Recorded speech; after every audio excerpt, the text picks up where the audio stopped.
welcome once again to another episode of the Identity Gamedom podcast. This is episode 75. We are 3/4 of the way to the big 100, and it's only took us 5.5 years, pretty much. Because if we still did this every week now, like we did when we first started, we'd probably be well into what, 200s by now, probably. Oh, way more than Actually, that. maybe more. I'm guessing. 300 200-300 episodes, I'll say. Yeah.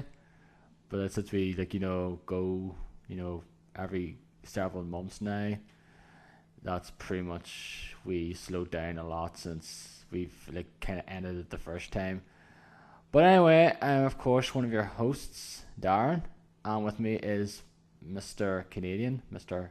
Montreal, Mr. Denis Poirier. Hello, Denis. How you doing this weekend? Hey, not bad, not bad. Just as we were talking about before we started recording, just formatted my PC this week to try to fix a problem with my video card, and took a while. The formatting took a while. It took 7.5 hours to format both my hard drives. So I actually think something was wrong with I thought something was wrong with the PC. It was taking so long. It was stuck at 9% the entire time of the formatting. So I was like, okay, this is fucked. So checked with a couple of my friends.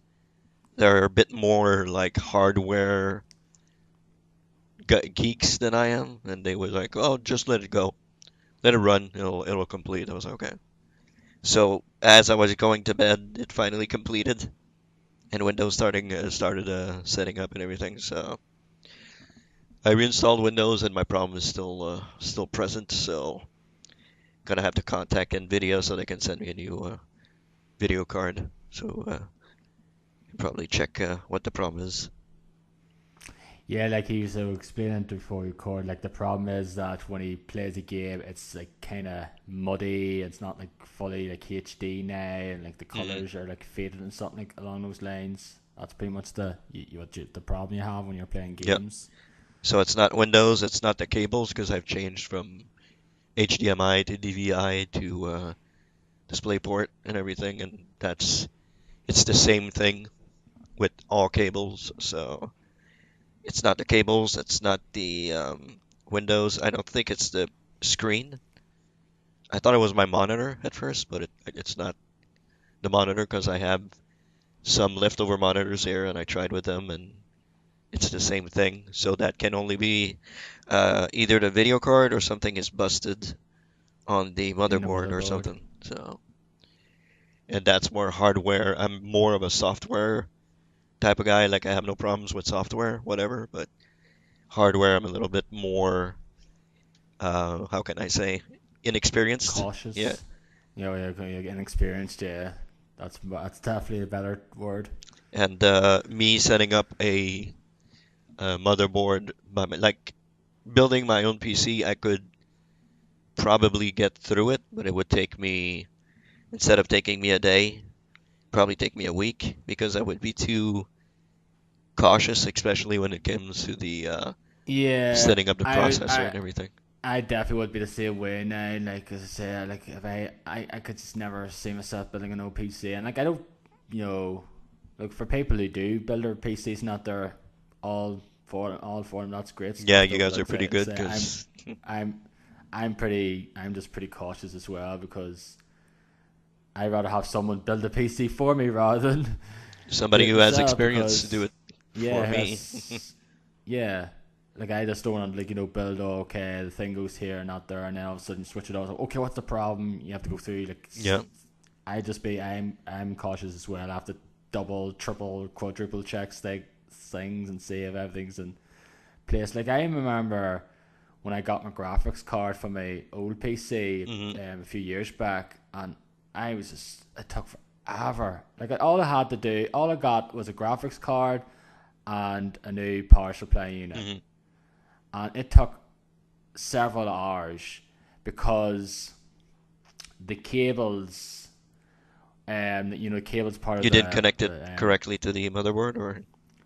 No, because the cables behind on the motherboard were stuck behind this thing, thing, and I had to get them Oh, out and okay. had to like untie everything and stuff like that, and Yeah. that took ages. And then and then I connected the graphics card, and all of a sudden it wasn't going on and stuff like that. So oh shit, don't tell me my PC's busted now and stuff. Hmm. And eventually it worked out though, but it just took a while because of that. And I was like, yeah, that's basically I'm not doing that again anytime soon. That's why Damn I it. I wanted a full tower. Like my tower is fucking huge, but there's tons of spaces. Like there's ton of space. If I want to go in there and remove the video card, I have tons of space. I have to go, Yeah. remove wires and remove stuff and just, fiddle inside. It's like it's huge. I have plenty of space to work. So if I want to remove like hard drives or video cards, I mean, video cards today are extremely easy to replace. You just, unplug it and take it out of the socket, and that's pretty much it. I would not care to know or like to know what it was like back in the Oh nineties my now God. when it was really, but like I like say I never was like a proper PC gamer now Hmm. back in the nineties and like early 2000s. Well, it's not been like it's pretty much been since like this decade really Yeah. that where I've become more of a PC gamer than before. Yeah, I Like I remember. had PCs, Yeah. but they weren't like PC like gaming focused now.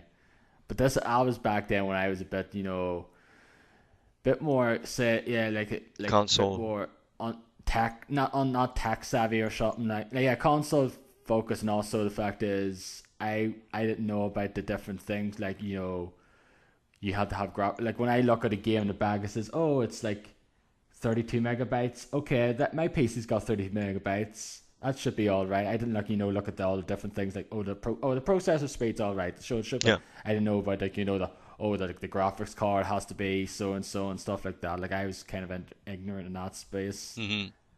and that Like like the when specs I and had a everything. lot. Yeah.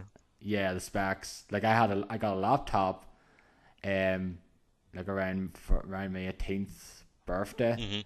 and then I got Sims 4 when it came out like a year or so later. I was like, oh, I'm going to play the Sims 4 in this now. I've got the processor, I've got the RAM, but I didn't have the It graphics ran card like because shit. it was yeah, no, it didn't run at Oh, it didn't run all. at all. Okay. No, because there was just an Asus integrated graphics card, but I didn't know that. Hmm. I should have known like that, but I was like fucking what 19 at the time. You think I would have fucking known, but like I now know you need like all sorts of things. But it's like okay, it didn't run it. Okay, I've got a shitty graphics card. It wouldn't install Direct 9C, therefore I couldn't play Hmm. the game. Yeah. But then for some reason, like a year or so later, it installed it. Then maybe because it was an update or something, I got it up or something. And then, but then like I remember playing it and it did fucking run like shit. Yeah. So it did. Speaking of The Sims, I remember playing, I think it was Sims, was it one or two, that had like College Life, an expansion called College Life. I think it's two. Thing like that. I think that was the university. University. Yeah, The that's it. Sims 2 University. Yeah. And Like I yeah, actually I think I had that, and yeah, because I remember actually buying the Sims 2 and I did buy that expansion alongside with it, I believe. hmm and I remember running it on the like one of my first computers that I had, and it ran. I mean, you had a lot of Sims because you were at university, and you had a lot more Yeah, Sims than you usually had at your house when you're only like two or three, and you had like 20 Sims running around, and it was running like completely, really, really like badly, like skipping maybe a couple of frames. I was running maybe at 1 or 2 frames per second. it's like a slideshow pretty Yeah, much. and I was like, what's wrong? How come it's running like this?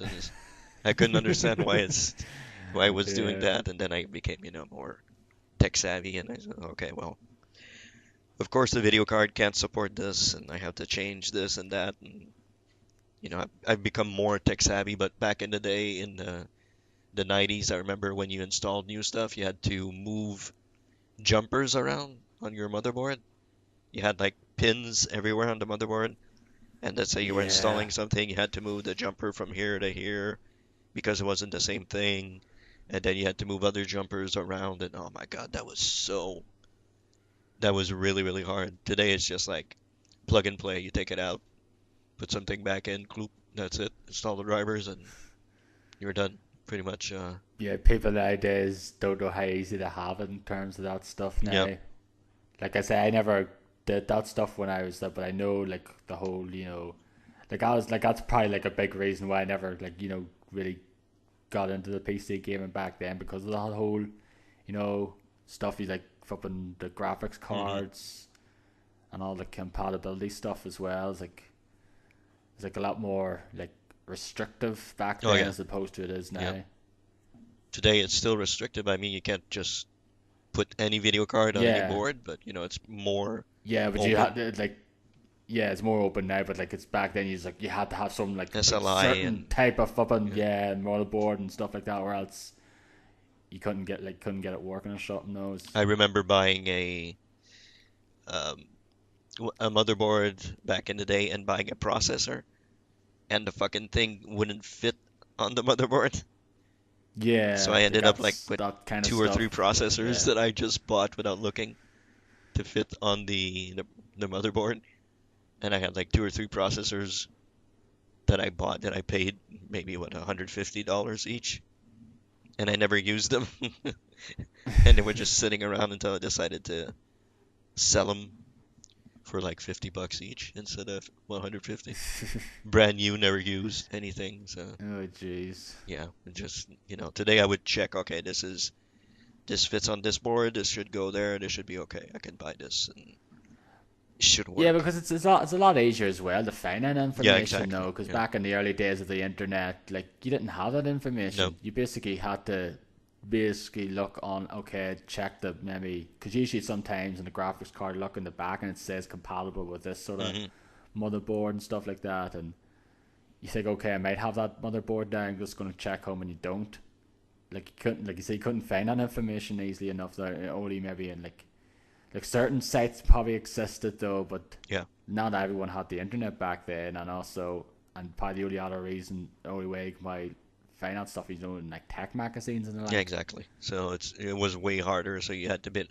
That's why there were way more shops that you could bring your PC in back in the day and just say, okay, Yeah, can you fix my computer and set it up and or everything yeah, and like yeah, can you set this up? Do you know what sound card or motherboard, graphics card I need to like you make it a bit more better for gaming and stuff like that. yeah, I remember the day when I used to buy sound cards before somebody told me you don't have to buy a sound card.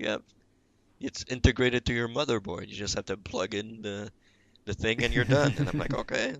I used to buy all these Sound Blaster sound cards and Yeah, everything, and I was like, oh, I have a Sound Blaster now, and like you don't need to buy that. You just fucking use the one that's on your motherboard. It's integrated. Every motherboard has one. Like not every motherboard has a video card. Like mine has one now, like integrated video card. Some mm. don't. So it's today it's way easier. You can go on YouTube and you're like, okay, how do I set up a motherboard? And you have like 50,000 YouTube videos that show you how to set up this Yeah. motherboard with this processor and how to, apply your paste, which always scares the fuck out of me.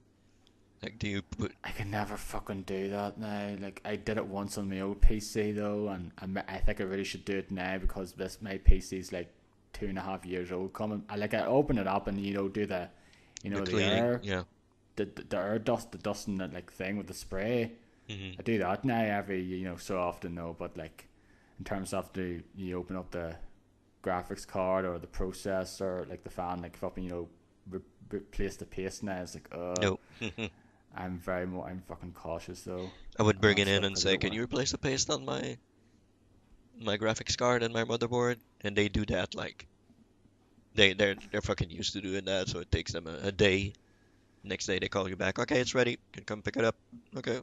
Yeah, It's not like before when it took them like a week or 2 weeks to get your because they had so many customers back then.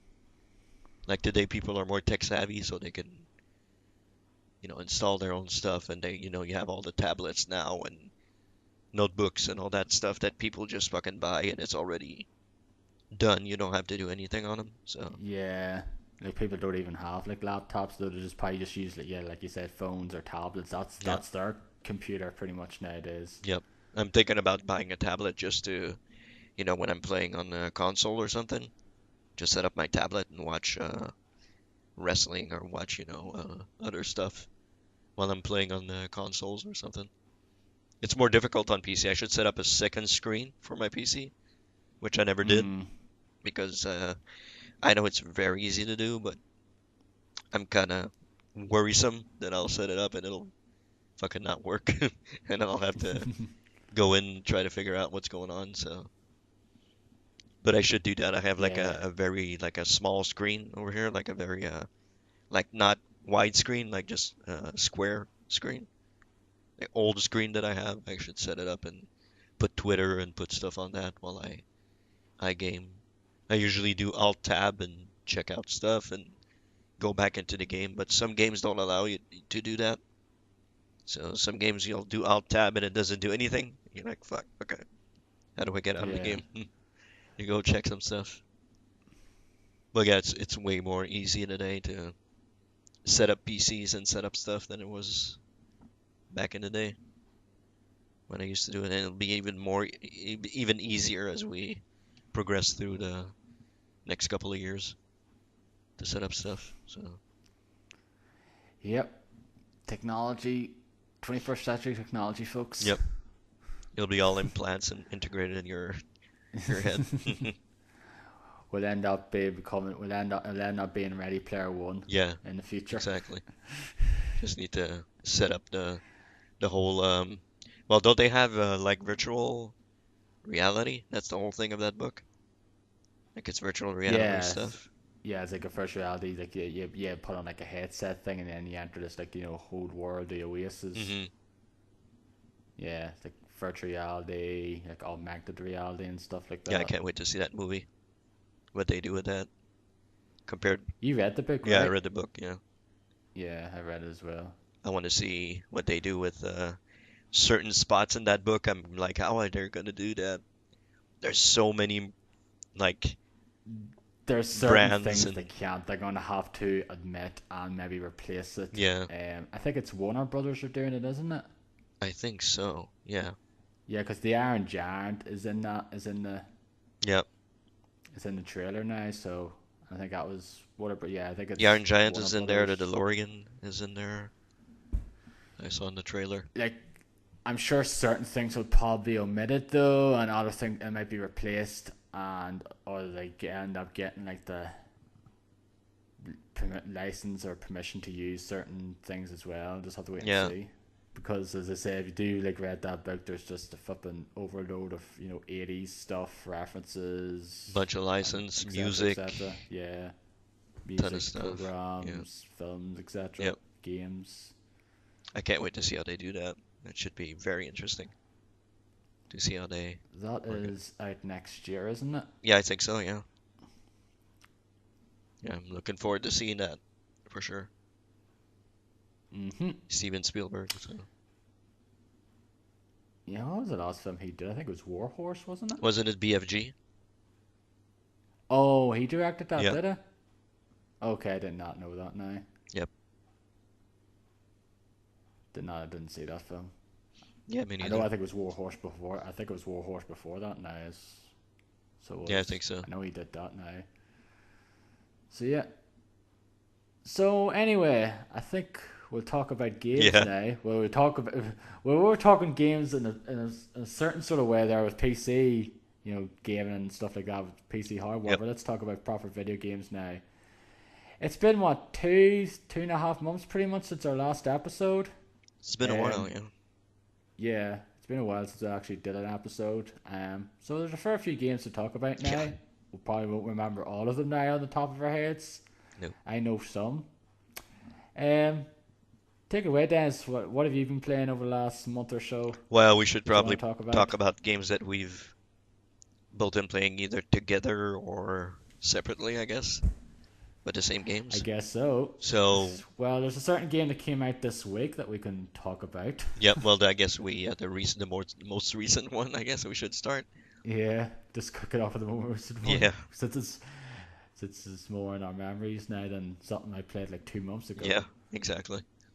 So I guess Middle Earth, Shadow of War we've both been playing. I was looking forward to it.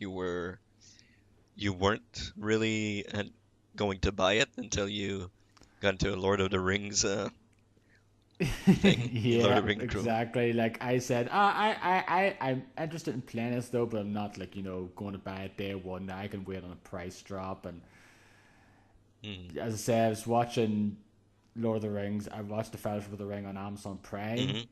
the extended edition of it, and like they didn't have the other ones, but I have it on Blu-ray anyway. Is that the And one the that lasts Hobbit film. $4 or something? No, that's Return of the King. It lasts four Okay. hours. No, Fellowship of the Ring's the first one. I watched it, and then I watched The Hobbit, An Unexpected Journey, and then I was watching The Two Towers and that there, and then it's just like watching that film is just like I just can't in the mood to play this now. Yeah. Are the Hobbit movies good? I never saw them. They're fine. They're nowhere near as good as Lord of the Rings now. Hmm. Like it's no contest which are the better films though. But I think they're good. They're not like fantastic by any way. Like I just rewatched Destination of Smog there Hmm. today, and it's pretty much it's been the first time. This pretty much shows probably how much I care about the Lord of the Rings ones. This is the first time I watched that film entire way through since I've seen it in the cinema, Yeah. and that's like nearly 4 years ago now. Yeah. Like I bought the Blu-ray, the extended edition Blu-ray when it came out, but I just never watched it there until now. Okay. I never saw the Hobbit And movies at all. no, like they're good now, but like it's just they're just I just don't find the story and the characters as memorable as the ones in Lord of the Rings. Hmm. Like of course it's written first. Now it's a precursor to Lord of the Rings. It was written first back in the 30s now by J.R. Hmm. Tolkien. But I just prefer like the story and the characters from Lord of the Rings more than I do The Hobbit. Yeah, it's a little bit like And Fantastic Beasts was written before Harry Potter, right? no, No? it wasn't. Well, it happens No, before Harry Potter? it happens before the events of Harry Potter, but it was written like the actual the original Fantastic Beasts was actually is like a short book was written I think for Comic Relief or something I believe, Okay. around like early 2000s, and then like and then it was a whole like no it's act no it's actual book in the Harry Potter universe. But I remember that the Fantastic Beasts in the World founded by Newt Scamander. But then there was but there was a short story thing from it written, and like in the 2000s, like she wrote a short storybook of it, I believe, Hmm. and then like they made it into a film then just to continue on. Like, oh, let's have more, stories from that universe. Even though this takes place in like America, like in the 20s, I believe it is, or Hmm. 30s. And I have not seen that film yet either. And apparently, it's all right, but not great. Yeah, I heard it was so-so compared to the Potter movies. Yeah. But anyway, we're getting on a Yeah, tangent yeah. here. Let's get back to let's get back to the actual Yeah. Middle Earth though. Like I said, yeah, we said that say Hobbit films are good. They're watchable. They're not the worst films I've ever seen, but they're good. But Hmm. um, they're not one of those ones you'd like watch like again and again and again now. Yeah, we have a couple of I guess we could say quote unquote cameos from Lord of the Rings characters in this game. There's the spider that's actually a sexy lady in this one. Yeah, which I don't know. I don't want that. Don't know what the thing is though. But like this is basically Warner Brothers and Monolith just using the source material but and doing their own thing with it though, Hmm. because of course this is not official canon. That is basically a whole side thing. It takes place in, and they mention like Mordor and everything, but it doesn't. I don't think it's concordant to what happens in Lord of the Rings. I don't think it's. No, it's not. It's just it's completely. It's just basically like the Star Wars thing. The extended Yeah, universe now. The legend. It's pretty much just like that really in this universe. yeah. Like that used to be like that Star Wars stuff used to be sort of canon in a way until like Disney bought Lucasfilms, and then it's like okay, nothing but the films and certain these certain cartoons and that are canon now, and everything else that was written by different authors. That's the Oh, yeah. legacy, or what's it known as, the legacy Yeah, the canon, or legacy movies you're talking about? legacy, no, the story, the different the novels Yeah, and the that legacy there. novels like Thrawn, Yeah, the whole Thrawn stuff, and that's yeah, legacy now. Shadows of the Yeah, Empire, and the Jedi Knight games yeah. and stuff. All that stuff's just like official, not it's a non-canon pretty Hmm. much anyway now. As I said, it's just the films now are basically canon, Yeah. and this is pretty much the same way. It's like, okay, this is non-canon now. This is basically a little wee spin-off story, whatever, but it's just set in this universe. Hmm. Like the first game was, of course, as well. Yeah, exactly. So this is the sequel to Shadow Mordor, which was like the first one. Like Shadow War is like the sequel when they forged the ring. Uh, Yeah, like the opening moments of this game is like, hey, let's forge a new ring of yeah, power. It's like, go, yeah, that's interesting, I guess. yeah, because the other one's gone, right? It's I never remember Sauron, right? Had it. Sauron, Sauron had it, yes. and he was killed at the end of well, killed, quote unquote, at the end of the first game by you. So, and then I don't know what happens to the ring. I can't remember. Whatever happens to the ring, and then you forge one with your ghost friend, Yeah, Celebrimbor. Celebrimbor, yeah. Celebrimbor, yeah. And you continue the adventures of this ranger Italian. Italian, which I think he's voiced by the same guy, it's the same voice actor, Troy Troy Baker. Baker, yeah. Yep. So, yeah, you continue on your adventures pretty much where it left off from the first game, I would say. I think it's pretty much there. It's been like, yeah, it's been several years. Like I never played that game again. Like once I finished the story in the first game, I was like completely done. I know, like I think you pretty much did everything in that game, Did or everything, and I got the most of it DLC. anyway. Did everything in the DLC also. Yeah. Okay, so yeah, you played a lot more, and I think Derek was mostly the same way as well. I think he did a lot of the stuff. Like I said, I Yeah. did a good chunk of this. I did not a good. I did a chunk of the side stuff though, but I went through the main game, and I just once I finished the main story, I just didn't have any desire to go back to it. It's like, yeah, I had fun playing this game. I enjoyed it, but I am not in love with it Mm. as much as you were, and other people were. Like I said, I enjoyed the game, but I just found it to be a tad overrated. Because to be honest, if it wasn't for that Nemesis Yeah, system, of I just would course. find it Yeah. to be a pretty average It's pretty um, much Assassin's op- Creed. open world game. Yeah, yeah, Assassin's Creed with Arkham Arkham combat. Combat, yeah, exactly. Which, I mean, you're right. I mean, the whole crux of this series and the game is the Nemesis system, which makes pretty much all the difference in this video game and is fucking awesome when you actually get into the whole Nemesis stuff. All sorts of stuff happens in the game while you're playing, and I mean, it's to me that's the best fucking part of that game. Yeah, It it's just makes it like up fun. Like you completely. go, yeah, it's definitely just fun. Like going around an area, and all of a sudden, okay, I'm going to try to get this captain. Mark him as a target. You then identify him, go to that area, and then sometimes like another one might come along while you're fighting this one, or in some cases, Two or it's happened to me a three. couple of times where I just get ambushed by someone from Yeah. behind. He just like attacks me from behind, and I have to fight two of them, or two or three, and like basically either like you try and do it, or you just like leg it for a bit and try to, you know, recover and get healed up and Mm. stuff like that, and then come back and try to beat them and stuff like that, and also certain things as well where um I don't not know if it was in the first game now, the whole, I don't recall if it was. You probably might have a better memory. But it was the whole thing in the first game where if you like got down to you nearly killed an orc or an Eric, and they had that whole death define No, trait. I wasn't in it. No, I don't No, remember that was in the game. no, I don't recall either now. Like certain orcs captain slash air captains have like these Hmm. traits.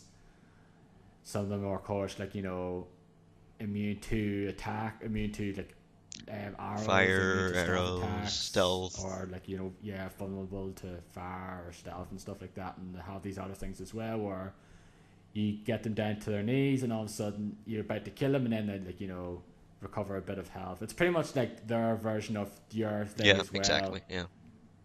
where if you get knocked down, and all of a sudden you have a attempt to press this button at the right time, and then you can recover a bit of health and save it. But then after that happens, like maybe a couple of I times, think if it's you do that two a couple of times, and times, if you go down a third yeah, time, you're dead.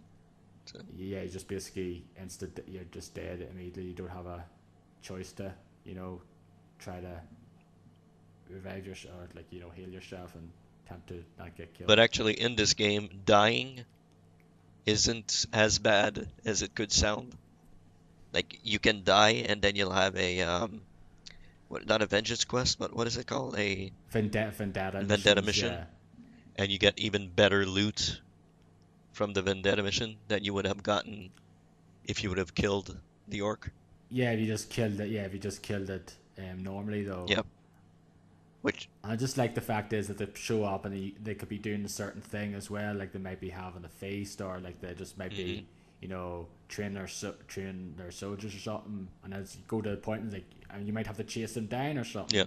And then they might lead you to a shop and stuff like that. Just like each of the Fidela missions are like And he's a just bit throwing different. bombs or like flash grenades down at your fucking.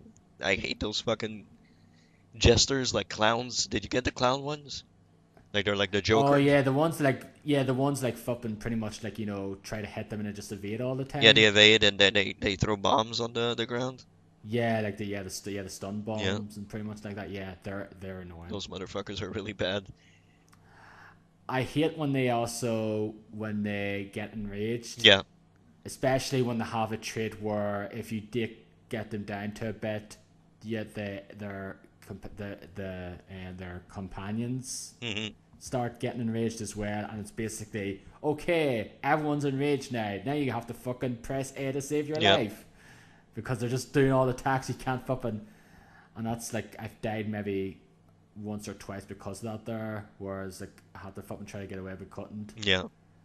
because it's just like ridiculous. How many Amounts of times you had to yeah, press there's like yeah bunch of them. round of enemy, yeah, a bunch of enemies just like being enraged, and they have that. Yeah, I think it's one of their traits as well, where if they get wounded, like mortally wounded or like injured or something, they trigger a thing that everyone becomes enraged, and they're attacking. That's it's like increasing stuff like that as well. It's just pretty cool. Like each like different captain, Yeah. like you're gonna have come across the same kind of traits though, but it's just cool. Like how each Every orc or captain yerk is captain is just different. They all have different yeah. uh personalities, different attitudes. That's really like the selling point of this game. Like I came across one of the orcs. He was singing the entire time he was fighting me. That was fucking amazing. I haven't come across that part, but I just came across one that just screamed. It was just something I forget his name. It was just something to scream. I was going. I had one who was singing the entire time he was fighting me, which is The bar, yeah, that was yeah. I great. seen it because I seen that one with Brad Yeah, Shoemaker. I think it's the same Posted the guy. tweet Yeah. about it. Yeah, But I mean, there are so many things that can happen during a battle that are completely out of the blue. Like you can have I had one captain that had me down to my final blow, and he was about to chop off my head, and then I had a what do they call again? The commanders, the on your side. with soldiers, Gondorian Yeah, Gondorian soldiers. soldier just step in, kill the captain, and he was like, "Oh, these damn orcs, they're very annoying." And I was like, "Oh my God, thank you, dude. You just saved my life." Like completely out of blue, like exactly like a movie, like you're about to get killed. And you see Yeah, it's like oh, oh, times are dark. This is the part where someone comes and saves your ass, and yeah, exactly like in a like you see the movie. orc go, oh, like he just got, and I was like, "What the fuck?" And then your face like you turn your head and you see the Gondorian captain. He's like, "Oh, uh, those orcs are annoying." He just fucking walks away. I'm like, "All right, cool." Yeah, I haven't come across like the only thing was one of the ones I was dying as well. Okay, I was dying and all of a sudden I thought, oh, I'm going to get killed here. Okay, this is going to be great. I'm going to have to start this again. No, but then it's like humiliation, and he basically says, oh, I'm not going to kill you. I'm just going to lead you to it. And I was like, okay. I was like, that's interesting. I thought he was going to get killed there, but he just says that he just basically he triggers a humiliation trait. Yeah, I was like, oh, I'm not going to I'm just not going to kill you now. And but like you have the vendetta mission for him anyway though, but it's just like okay, I didn't die. yeah. And you get better loot for the vendettas, but Yeah. they're s- like more powerful. They're harder to take down in the vendetta missions. Yes. Yeah, like sometimes they increase their level and that there, and like they have different armor Hmm. then. Like I said, I got like a grunt I think killed me once, and then all of a sudden he like came to Tark Slayer, and then he killed another captain. Yeah. So he Then did. he ascends the ranks. Yeah. Yeah, this I mean that system is so fucking good. It is so good. Like just It's just a weird they don't say it. Like I thought it was okay. I thought this was going to be the thing that every game was gonna copy from now on forth, hmm and no one really has. no, it's always different with each captain that you face. Some things will be similar, of course, but I mean there's always something that can happen, like a Dorian soldier stepping in and helping you out, or just fighting a guy and then his clanmates turn on him and they start fighting with you and they kill him or stuff like that. I have that happen to me a couple of times. It's really I'm not out of the first area yet. I'm just fucking going around and killing captains and getting loot and just increasing my level constantly. I'm like level 12 and I'm not even out of the. I think I'm level 10 or 11 at the moment though. Like I'm in the second area now, which is Kier Yeah. Fungal. Like the first area is Mina Sithil, the second area is Kurthungal. Like I don't know what the other ones are. Like if you go on the world map that has it shows a skill you have on Minas Tirith now, and I don't know if you actually go to them now or it's just like I hope they do. That'll be pretty Hmm. awesome. Um, but if you look on the quest thing now, I think there's like maybe 6 areas you maybe go to, six or seven Yeah, it's areas small you go areas. to overall. Like it's not open world as other games might seem to be. No, it's just basically you go to a certain area. And it's like you just go to this like big like hub area pretty Yep. much and you travel around. Whereas like the first game it was a bit more like they had like two Two areas. big Yeah. areas Hmm. now. Yeah, so it Yep. did. Whereas this one has like I think it's 4 or 5. six, yeah, six, yeah. Like according to the thing, it might be like I think it's six or Hmm. something. Six like kind of biggish areas. Yeah. Which, like I said, I'm looking forward to playing more of it though. In the Yeah, it's future. fantastic. Like I say, I like I was just as like I said, someone from who didn't really love the first game. Now I don't know why I'm just really liking this game a lot thus far though, because I think they've improved the Nemesis system is like it's mostly the same. There's a few different new things though, but it's such a great thing in the first game though, and it's like kind of improved it Yeah, now you level up, in you have this one. loot that you pick up Yeah, from. loot. Yeah, the loot. Like the sort of gameplay additions they made in this here is great though. Like, Yep. yeah, sure. The whole controversy with the loot boxes and not there. You having to pay for loot boxes in a single player I haven't game, and paid for one single loot box. I can understand. I can understand that Yeah, now. I do Like understand, but you don't have to buy them. it sucks. So yeah, at the moment though, it's not so bad. But like people has basically been saying like, oh, if you want to get the true ending to this game, you pretty much have to grind and grind and grind, or B just basically pay to get the best stuff. Yeah, And when you get to that certain part of the game, it's like, no, I don't know, man. like I said, I'd rather just I'm probably not gonna. I'd probably just look online and watch the ending though, true ending, whatever. Yeah, Like it may not even be worth it. It's like okay, yeah, I don't want it to be end up like another Dead Rising scenario where I went through that game and got the true ending and it was completely not worth it because it's Oh yeah, I remember that. Yeah, yeah. I I mean, if I'm enjoying the game a lot, I don't mind doing a ton of stuff in it. Like I'm really loving it right now. So going through Yeah, every damn captain wouldn't bother me yeah. as much, as Like we have, but like this is the thing. We haven't even got to like the siege battles or anything yeah, exactly. yet. We haven't gotten to the meat of the game, pretty much. Yeah, like the real meat of the game yet, though. This is only like sort of our first impressions from like the first several Hmm. hours. Like we haven't done the siege battles. We haven't like done the dominate captains and stuff like that, where send issue death. Like I just got the ability, do the death threat, like interrogate a worm, and you can send a death threat to a captain. I just got the ability, Hmm. but I haven't like used it yet. Yeah. But like I said, I'm looking forward to doing that stuff where you your recruit your army Hmm. and do the siege battles and stuff like that. Like I like for the DLC I opened those chests up and I got a bunch of recruits already now, but I think it's I don't you can't use them until like Act 2 when that whole siege stuff opens up, Yeah. I and completely I forgot haven't to open like my got chests. to that yet. I pre-ordered that Yeah, game and I think I have some chests to open and I completely forgot. I'm gonna have to yeah, do you that. just go to the market Yeah. and they should be there. I completely forgot to do that. I'm gonna have to do that. But yeah, I mean, picking up loot, getting like I already have a ton of loot. Can you sell your loot? You can destroy them Oh, you can destroy them. for that that I forget what the currency is called. That currency Hmm. you get, The the white wee thing, white yeah. one with like the white tree. I think it's the tree of Gondor on it. Yeah. That one. Okay, so you get some of Yeah, that if you destroy the. you get that. You destroy. I didn't Yeah, know that. that's basically what I've been using. Yeah, but I have a ton of Yeah, them, so I could easily destroy.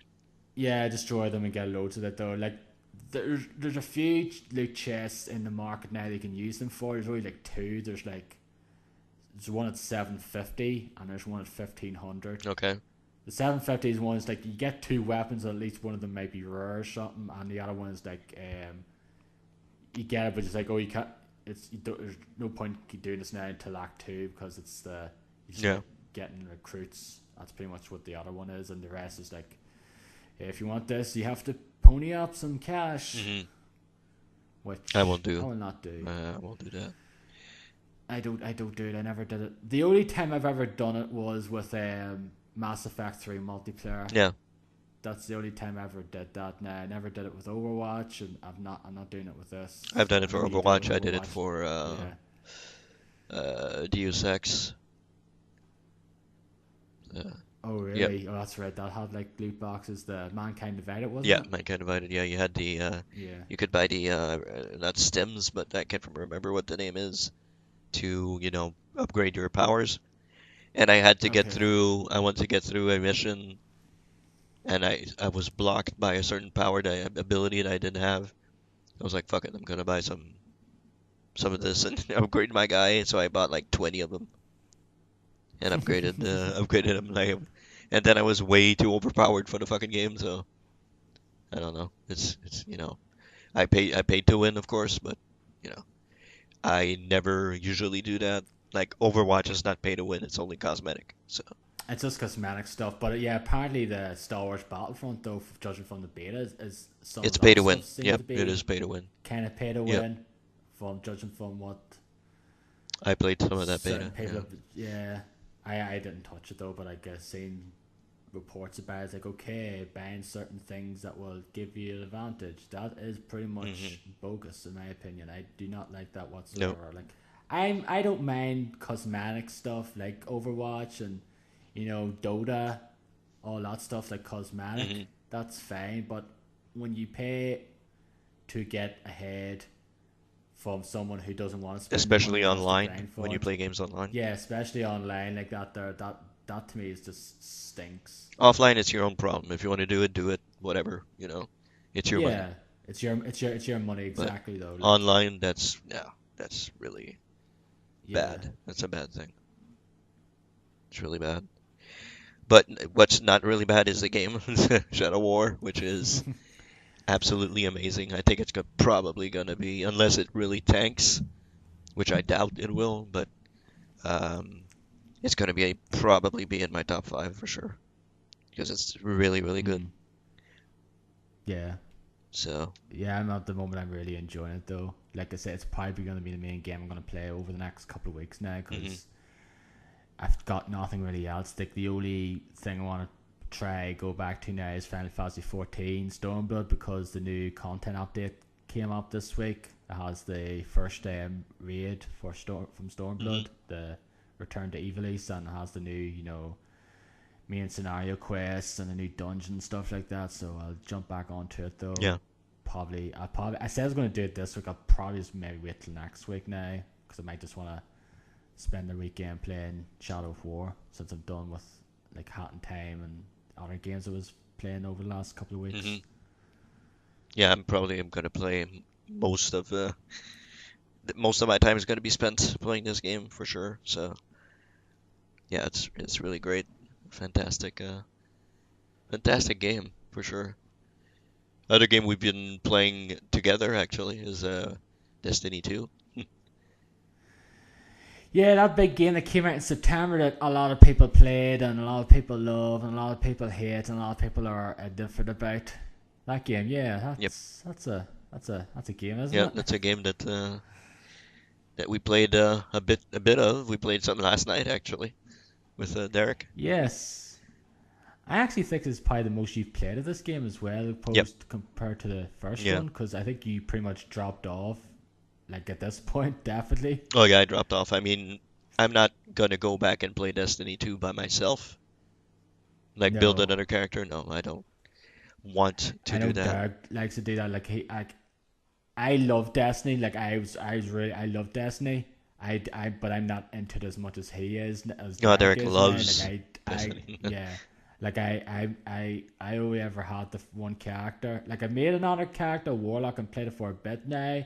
But like I never got into it as much as like my Hunter act. It's the same way. Like I just don't have the time to play. Focus on three different hmm characters and stuff like that.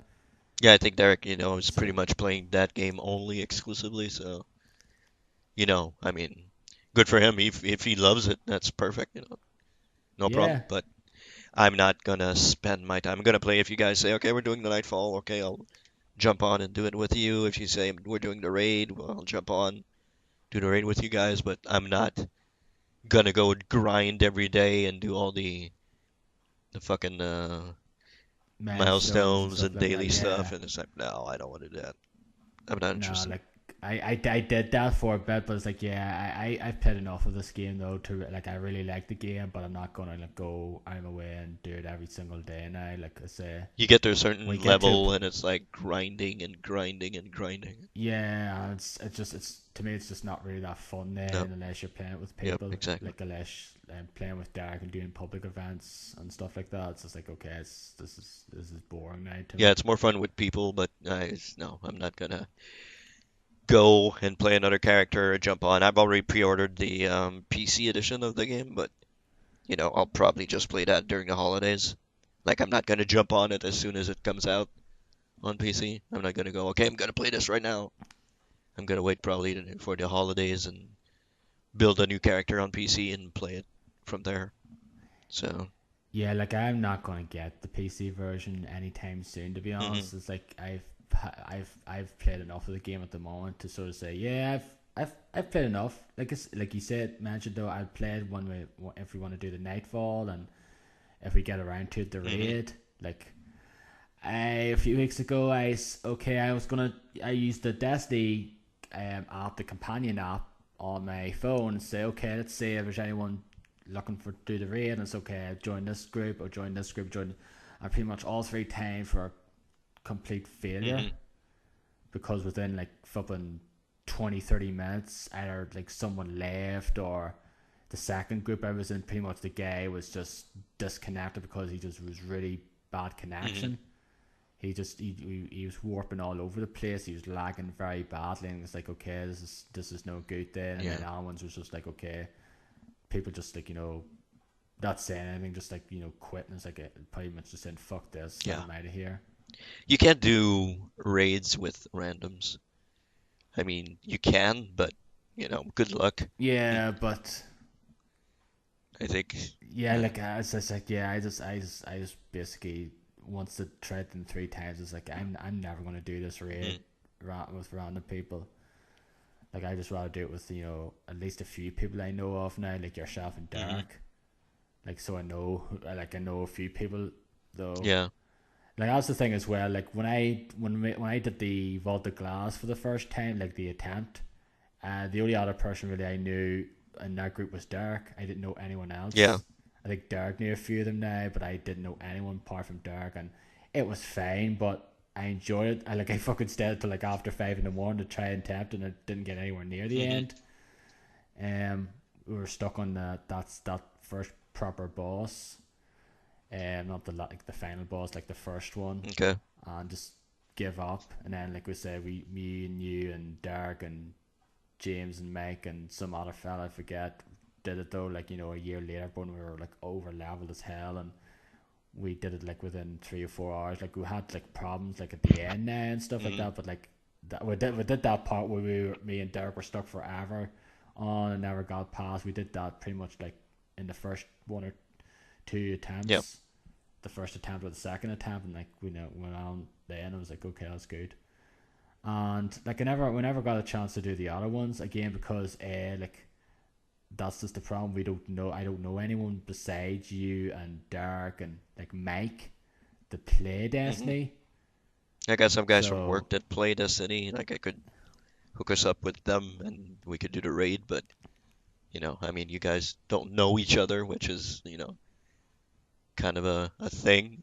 yeah, that's the thing. Yeah, that's just the I thing. know all of you guys, so it wouldn't be a problem for me, but for you, and Derek, it would be like, okay, well, we don't know these guys, they're great. I mean, they're fun, but it's kind of weird. I just Yeah, I it's just weird though because like we were strangers, 10, 11 years yeah, ago. exactly. It's Uh, like, do you want but to now, do sit down and, for hours and hours and do the raid? It's like, yeah, okay, I like Destiny. Yeah, okay, would be probably surely fun, but I'm not sure I'm ready to, you know, put all these hours in and do it. I could not do the length that Giant Bomb done. No. No, like no way. Like they spent like what 5 fucking hours, I think, practically 4 or 5 hours on that gauntlet part, and I was like, nope, I would never do it that long. 2 3 hours tops, I could handle. Yeah. But that's it. I could never do it for Yep. that long. And then the next stream was like 9 hours. Hmm. I was like, nope.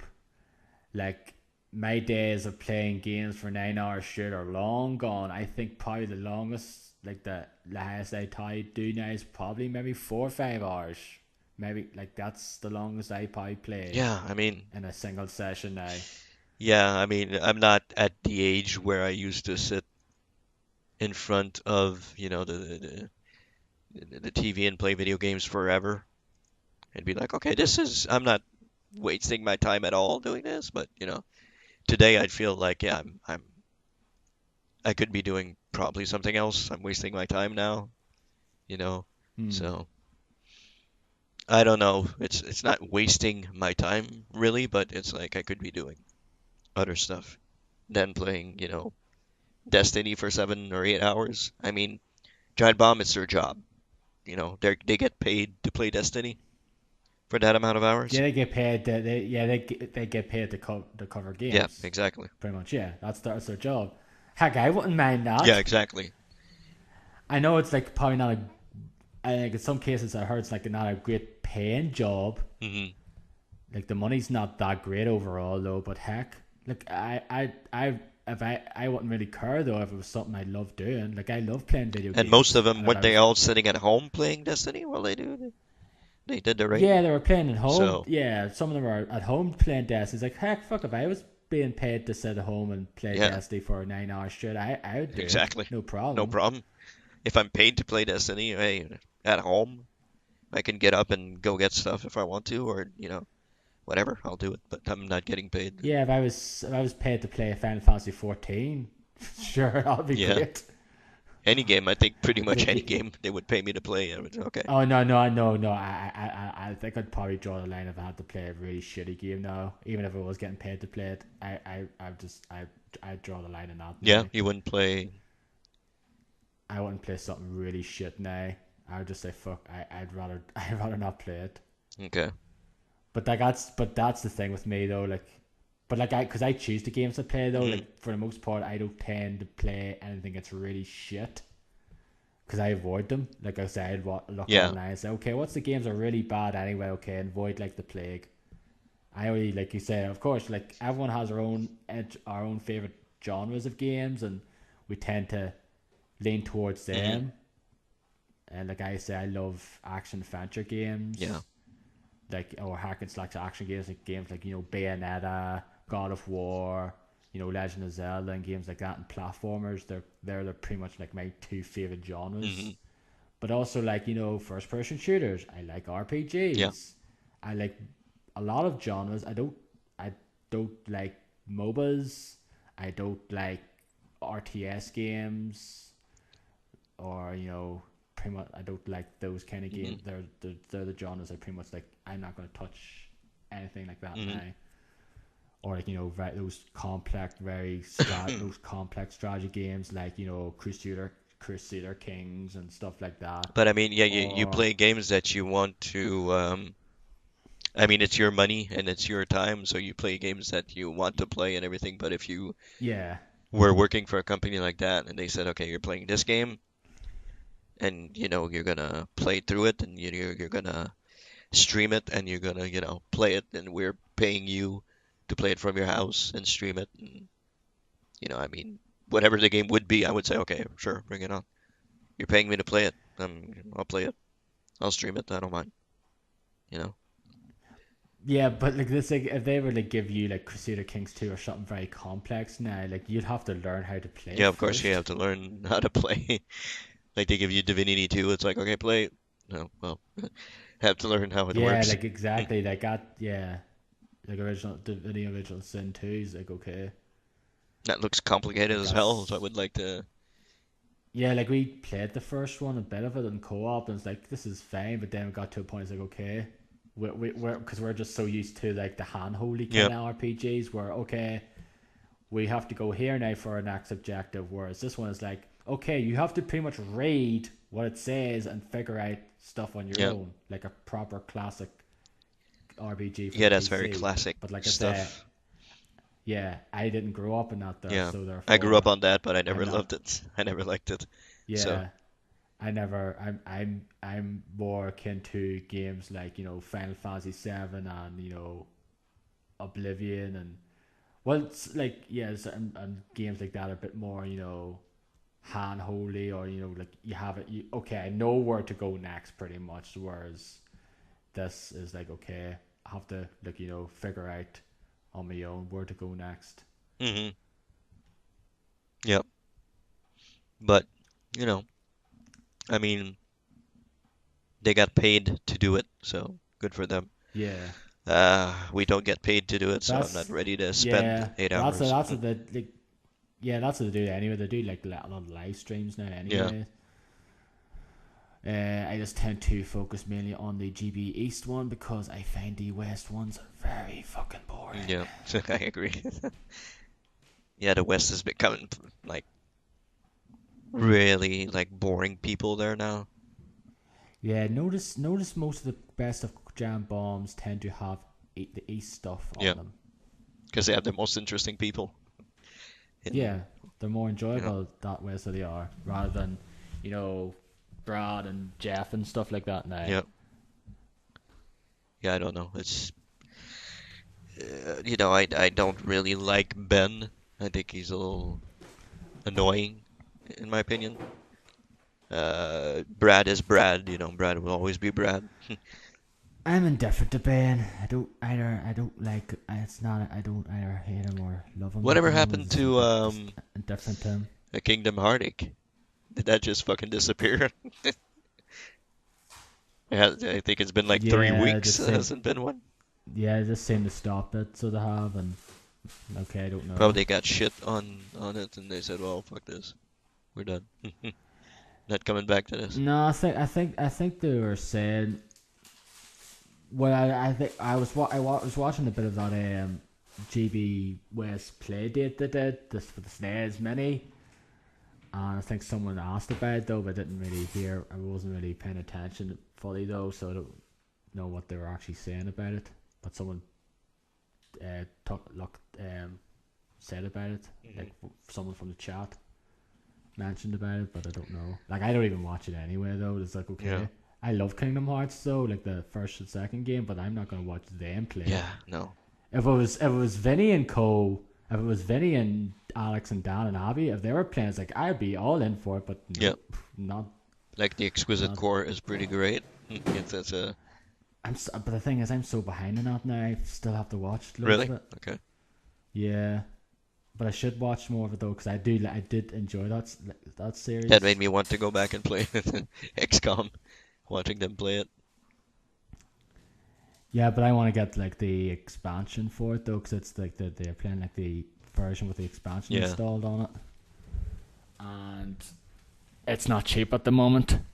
No, it's not. Like when it's on sale again, I'll definitely get it now, but not at the moment.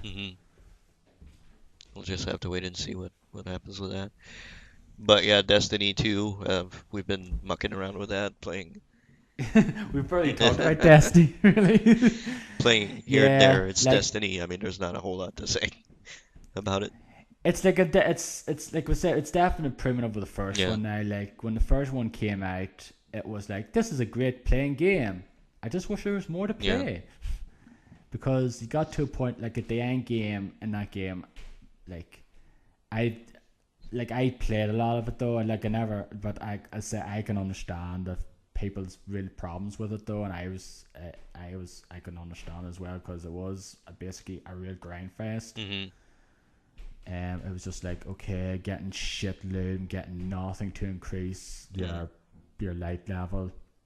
And back then it wasn't like like the light level now is like, oh you're light level like 240 now or whatever. It's like, you get up to 20 and then you get armor, and it's like, okay, you got up to 21 now, and okay, get this thing, just increase your thing like little by little to get to next number, like 22 now, I'm 23 now, and like you have to be like 26 at least to do the Vaulted Glass raid. Yep. And then it was increased up to 32 or something for, I think it was like 30 max, I think it was when it first came out, and then it was like 32 or something when the Dark Below came out. Yeah. And then once Taken King came out, they pretty much completely changed it the way it was, and it was much better for it. Yep. They revamped the entire game, and that was way better when they did that. But at least Destiny 2 starts off pretty much revamped. So, you have you unlock stuff as you go along. I mean, you don't have the strikes as you start off. You don't have a bunch of stuff. You unlock it as you progress through the story. Like even the online, you don't have until maybe two or three story missions in the game until you can unlock. Yeah, it's like after you're doing the main, like the main Yeah. opening mission, but when you get to the farm, I think it is. Yeah. I think that's when the co-op opens up for you. Yep. And then you don't get a bike unless you get one in a Bright Ingram or something. Which I did before I finished the game. Yeah, you did. But you have to finish the story to get your pike, so it's kind of... Yeah. And basically the one I had was better than the one I got for completing the game. Yeah. Like, okay, there's no point with this one. I just dismantled it because of that. I was like, Yeah, okay, exactly. this one's way worse. Yep.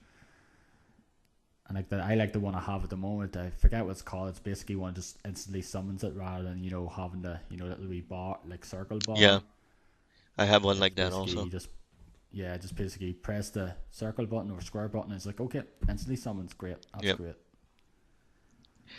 But yeah, the game. I mean, the game is still great. The shooting's fantastic still in that game, and it's very... It's one of my favorite first person shooters in terms of just pure gameplay. It's Yep. just so fun to shoot and play. Like, but this is guys who made Halo and like I like Halo as well, but like in terms of gameplay, like just the core gameplay aspect of going around shooting aliens and out there, this is better than Halo in my opinion. They like just perfected Yeah. the first person shooting aspects of first person shooter games. So like I just really enjoyed playing it though. That was one of the main reasons why I just stuck with it long after in Destiny, the first Destiny out there. Like even though the end game grind was a bit of a chore, it was just fun doing the strikes and shooting aliens and that. There was just so much fun. Mm-hmm. Yep. But yeah, I mean, it's still the same Destiny as Destiny 1 was.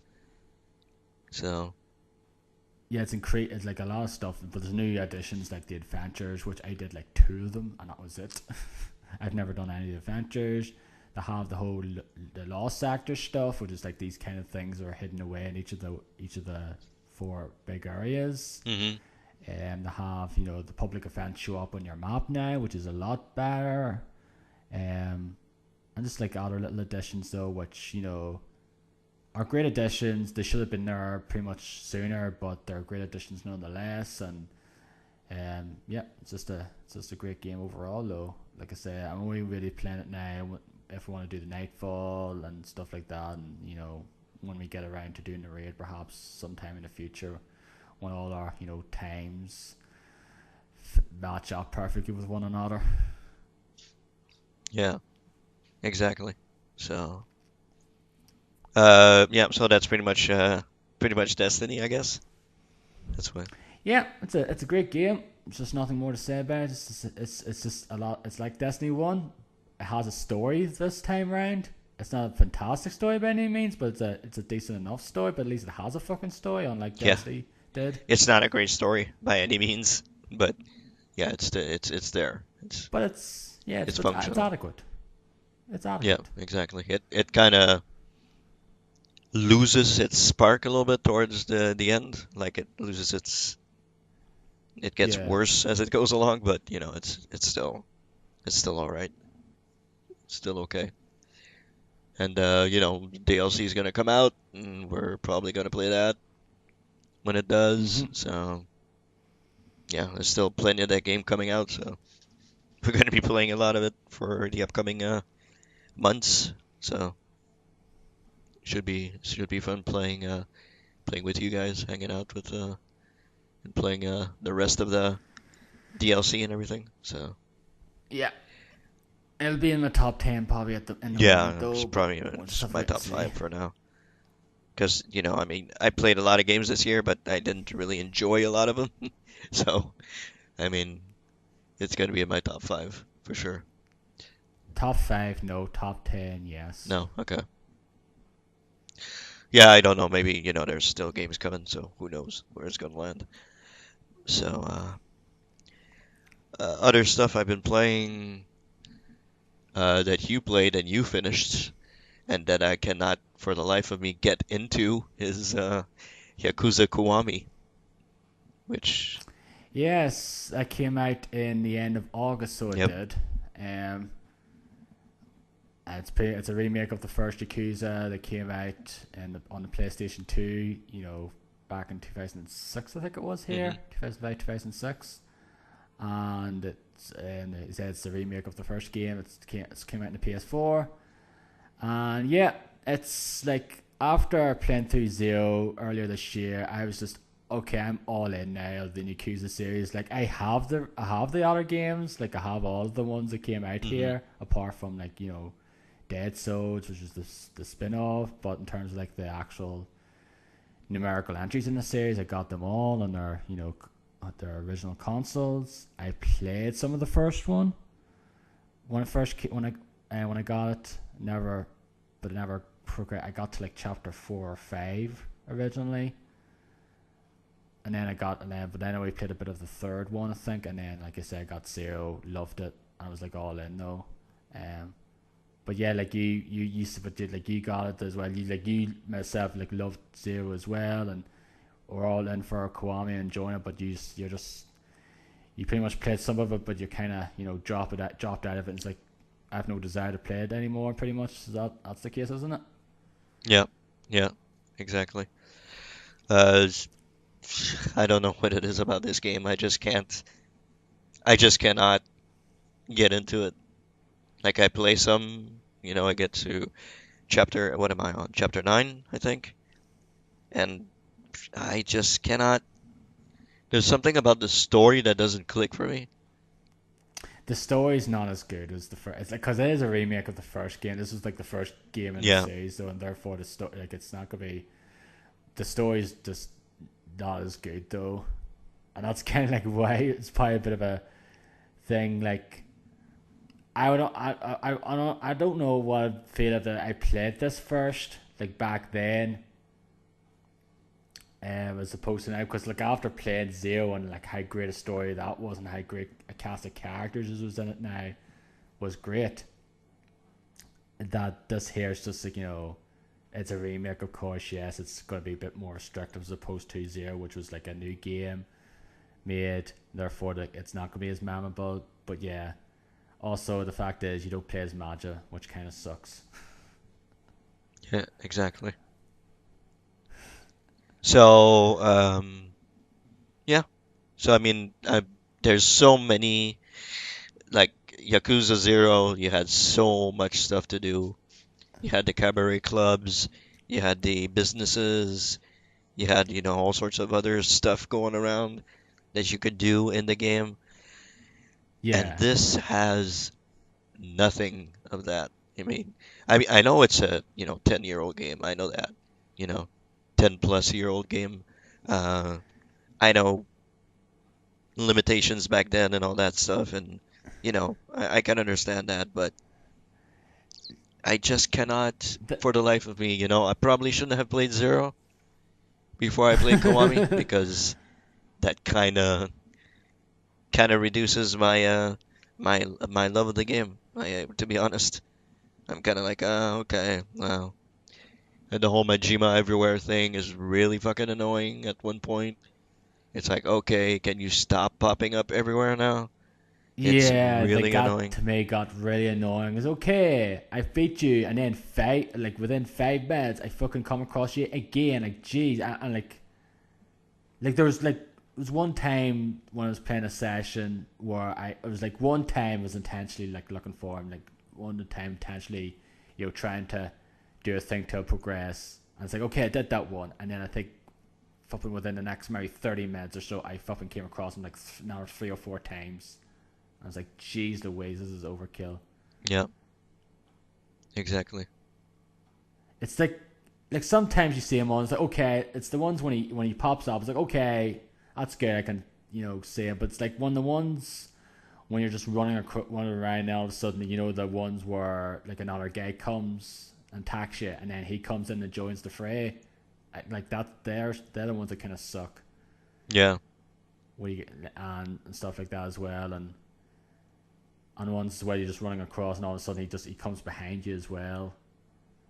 And like he just sort of like look comes behind you. He's like, oh, he triggers you again. You have to fight him again. Like I enjoyed it like at the start, but as I said, I got to a point where I was getting a bit annoyed with it as well. And it's like I just don't want this to.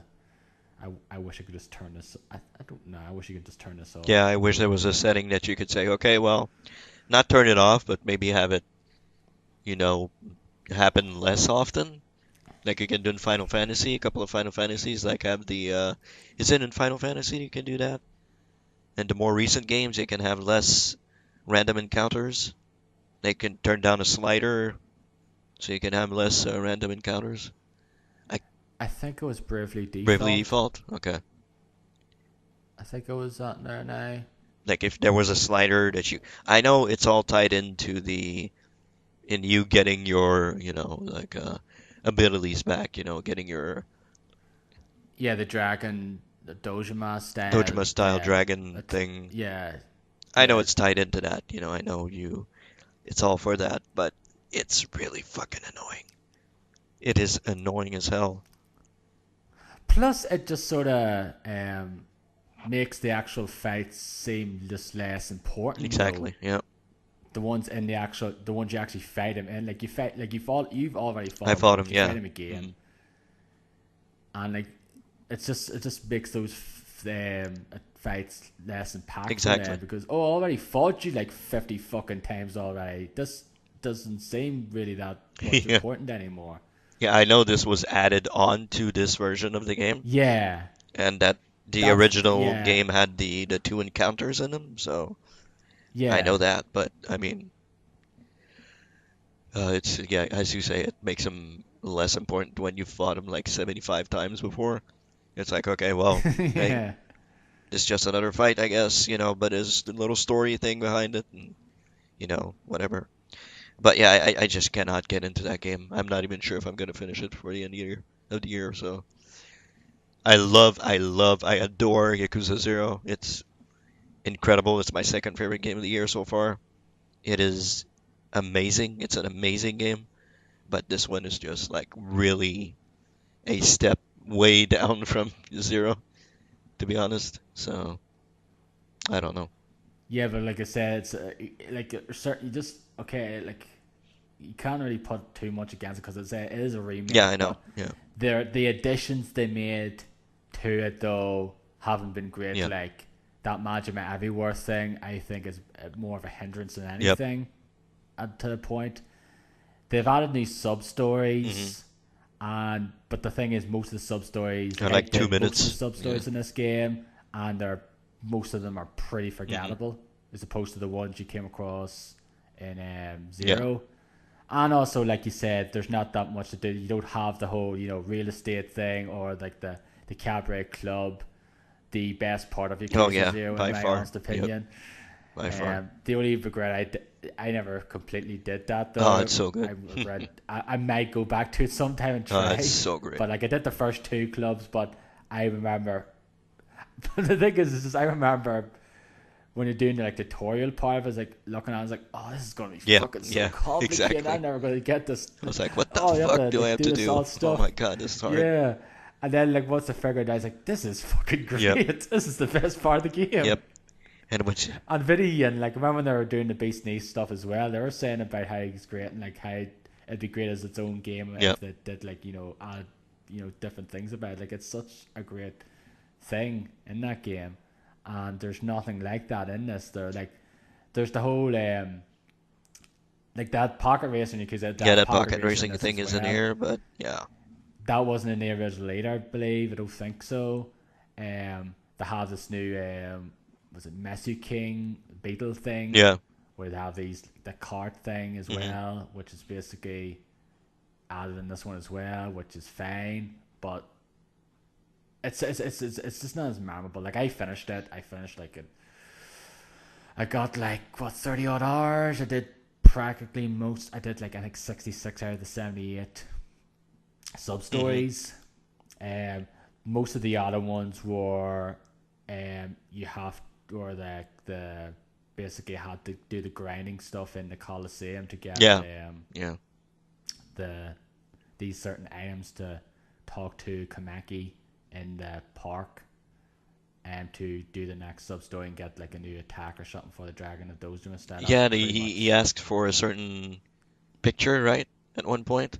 yeah, picture of a like a something of a snake Yeah. and something of an elephant or something like yeah, and that's you go down the Coliseum and do that stuff. You win the Coliseum and get points and you buy them from like the vendor. Yeah, I And don't want that's to do that. So, yeah, like I did the first couple though, and it's like okay, this is all right though, but I'm not going to do it for the rest. And the last, I think it was a couple of other ones, the two with the Messi King, which I did most of them, but I couldn't do the next one because I didn't have enough cards. I was like, okay, I don't have enough cards. I don't want to go around and look for them. hmm. Now I was like, okay, like I said, I had kind of. And besides, like Destiny was at this point as well. It's like okay, I just want to focus on Destiny and other Yeah. games. I've played enough of this game to know what it's about, and it's not that much different from Zero, of Hmm. course.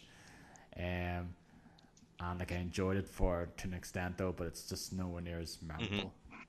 Soundtrack is less memorable also. Oh It's yeah, not as great as the as Zero is. that yeah the intro theme to this game is nowhere near as good as the Oh one yeah, for Zero. not even close. Not even close. But yeah, I'll see. It's not in my top 10 for sure, but we'll see. If you're in chapter 9, I don't know if you are in chapter 9. You Yeah, should go through. It's like always. There's only 13 chapters, so it's not as long as yeah, I know it's Zero. not So very like Zero long. had like 17 Hmm. chapters. This is Yeah, you're playing on easy, yeah, right? I started on easy when I saw you Yeah. guys were having problems with it. I said, "Yep, I'm not gonna." Yeah, it's yeah, it's harder as Yeah. well than Zero. Like Zero, I find Zero a lot to be pretty easy for the most Hmm. part. Yeah. Um, like the only battles I found to be pretty hard were like the Mister Shakedown stuff. Like they're the only battles like I quote unquote died slash knocked out Yeah. on. Whereas any other battle in that game I did not, and also I did not die in this game once. I did almost a few times though, but I managed to like heal myself Yeah. up. But there's certain battles in that game that were really annoying, especially the penultimate one, which I found to be a real nuisance, and I don't know if it's going to be the same for you if you ever get to Yeah, if that I ever get point. there, we'll see. Yeah, But for now, I don't think I so. like the final. I like the final boss in the game though. I do like that battle. It's Hmm. good. Like the last chunk of the game is actually quite good now, but there's another like car chase gun Okay. sequence like there was in Hmm. Zero. There's one of them in this one as Okay. well. So Yeah, I kind of want to go just for the story wise, just for uh, continuous wise, I just want to get to see how it goes and how it ends and everything. Because two's yeah, coming out, I think, 2019 in North America. The remake of two. probably. Yeah, I know it's out in Japan in December here, and probably it's say 2018, 2019 Yeah. at the latest for North America and Yep. Europe. Yakuza 6 is out next March here, but I am not going to touch it Yeah, I'm not until gonna go I really into want to play. unless it's like I want Zero, then I might check it out. Yeah. Yeah, if it's like I've heard like, oh my god, it's fucking awesome, then I probably will get it though. It's like okay, I'll just buy it, play this one now, even though I I'll haven't just go on played two two Wikipedia or five. YouTube and watch the story stuff and catch Yeah, up and see what it. no, but that's the thing, and I know when I tried three, when I played it for like 5 minutes, I actually watched there's like the retrospective things Mhm. on the first two games on it now, and I think they added them on to each one after that. Yeah. So maybe six will have, if you play six, they'll probably might have some sort of retrospective on the events leading up to it. Yeah. So if you want to like okay, I kind of understand the ins and outs of what's happening now with Kazuma and Majima and like other but there'd be new characters like who's this guy, when was he introduced in this Hmm. game, stuff like that. You'd have to look online and say okay, he was introduced in Yakuza 3 or Yakuza 2 or Hmm. whatever. Yeah, exactly. So anyway, we'll see how six turns out and where we go from there. But for now, yeah, uh, it's a little chore to get through Kiwami. So maybe I will, maybe I won't. We'll see down the line. Other games because we've been talking for how long has this thing been going? An hour 23. It's over now, nearly an hour and a half Yeah, nearly coming up. It's not so bad yeah, though. It could have been like a 2 hours at this point. yeah. It's not so bad. Because sometimes we go on like a 45 minute tangent at the start before we actually talk about the other Yeah, games. exactly. What else have I been playing? I've been playing Cook Serve Delicious 2, which I've downloaded and played, and I really love that game a whole bunch. I know you played the first one and enjoyed it, Yeah, I didn't played the you? first one. Loved the first one. Second one came out and watched a quick look. Wasn't sure if I was gonna wait to get it, and when I watched a quick look, I was like, "Yep, this is a definite purchase for me." So, and you can use a controller more in this one than the first one. The first one didn't really work with the controller, but this one you can use a controller, and I only ever played the demo of the first one as far as I think we played the demo of mhm. it. Well, yeah, I really really love like this one is a little bit more. There's more stuff to do, like you have your own restaurant, but you have the tower where your restaurant's in, and you can go in different restaurants to do their type of meals. Like you'll have a sports bar, or you'll have a breakfast place, a Chinese place, and you go there and you do their type of you know meals. Like you'll have sushi at the Chinese place, uh, you'll go to a breakfast place, you'll have pancakes and cereal and stuff like that you'll have to do. And you have prep stations now. So let's say you're in a restaurant where they serve pizza. You'll prepare pizza, you'll put it on the prep station. So if somebody comes in, you can serve them immediately instead of, doing the pizza and going piece by piece all the time. You'll have prep Okay. stations, you'll have hamburgers ready, you'll have hot dogs ready. You just have to put condiments on them and give it to the customers and stuff like that, which makes the game quote unquote easier because it's really not easy. But yeah, it's really enjoyable. And as you go along, there are loot chests in this game now, so every fucking game has loot chests now, it seems. Yeah. Do you have to pay for the loot No, no, chest there's though? nothing like that at all. Um, and loot chests, you get stuff for your restaurant. You'll get tables, you'll get, counters and windows and decorations and stuff like that. And you'll get food, of course, if you level up. You'll get like the legendary stuff that you get in this game is food. That counts as legendary stuff. So I got a legendary double yeah, cheeseburger. exactly.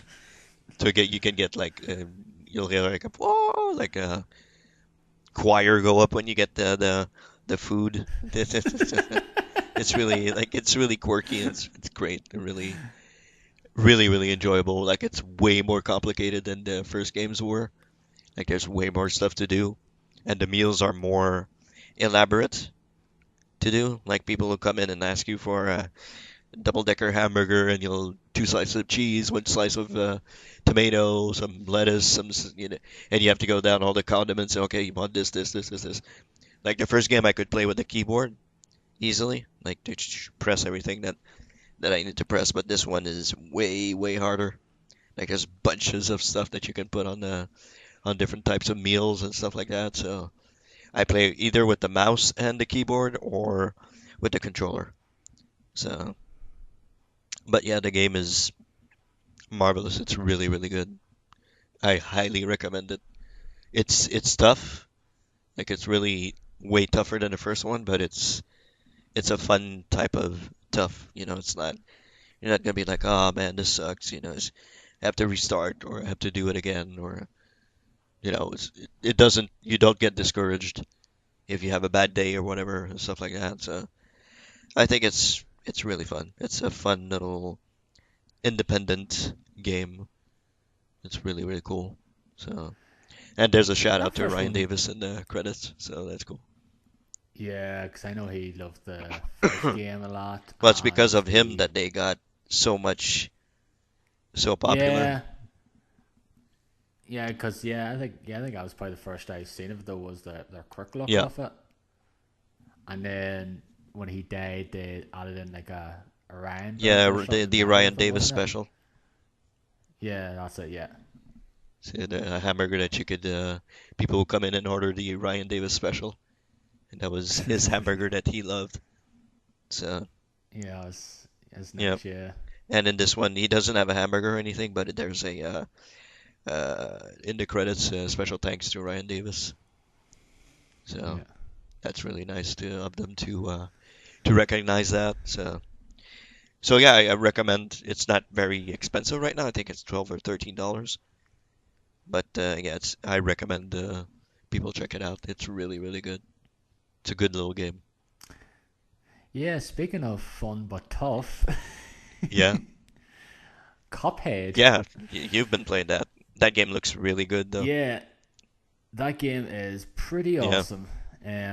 But like when I saw this game's been like now it's like a few years back yeah. now. It's I been a think it might have while. been 2014 or 2015 E3. I was in one of the E3, you know, like the Xbox, one of those like, you know, montages where they show like a bunch of these games and like they show like, you know, 5 seconds of it. I was like, this is one, and I seen this like, holy crap, that game looks awesome. Yep. And I was like, that was the first time it was shown. It wasn't like some like long trailer. It was like, oh, it was shown in like a montage, but it, like, you know, stood out because of its, you know, unique 1930s cartoon style visuals. And I've pretty much been looking forward to it ever since. So like first of all, it was just going to be just basically a boss game. Like, it just basically all you do is fight bosses. But then I think that it was decided later on to add some, you know, run and gun levels in later on. But this game's mainly still all about the bosses, because there's only like 6. There's like 4 worlds, and there's already like 4 worlds overall, and there's like six run and gun levels. There's 2 in each of in the first 3 worlds, because the last world only consists of like 2 bosses. And the first world, I think the first 2 worlds consist of 5 bosses, and the 2 run and gun levels, and then like the third one I think consists of 6 or 7 bosses. But the thing is about this game, it's just so charming though, because like I said, the highlight of this game is of course the visuals. So they're just absolutely superb to watch, and just show how old school comics. You just look at it, just like, how is this done?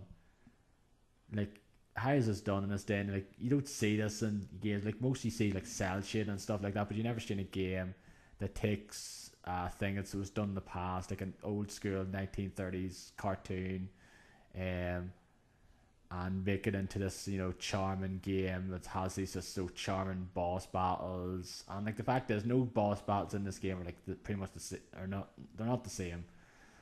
Like, there's all these different ones, and the whole presentation side of things is, oh, you just enter this level, and it has, you know, like the kind of old school kind of presentation was like, you know, I forget the name of like certain character, the boss names, like something in this, you know, in the title of the, you know, like the old school, you know, those like 1930s cartoons, or like, you know, Looney Tune, the, you know, Merry Melodies cartoons, like those kind of old ones, as like, you know, Bugs Bunny, or, you know, so and so, and it's this the name of the cartoon or whatever, and like they have that in each of the for each of the bosses now, and have like the whole kind of film strip, kind of like you see like the wee little lines and stuff like that, like if it's playing on you think it's like playing on an old school projector or something though, and also you can hear like the, you know, like the humming and buzzing of like a sound. It's like, okay, it feels like it's actually taken from the 1930s, because they just try to make it so authentic, and I just really love that now. And the boss battles are just so fun to play though. Like, each of them have their own sort of, you know, set of patterns. And the thing I like about this game is, which is great, is like each of the bosses have their own phases, and you could go through a boss several times, and all of a sudden, oh, I come across this new. I've never seen this one attack before. I've tried this boss like 5 times, and all of a sudden he does this new attack. And when you die, it shows on the thing. Like, did you watch the quick look on the GB playdate of Yeah, the but game? I'm watching the playdate right now, so. Okay, yeah.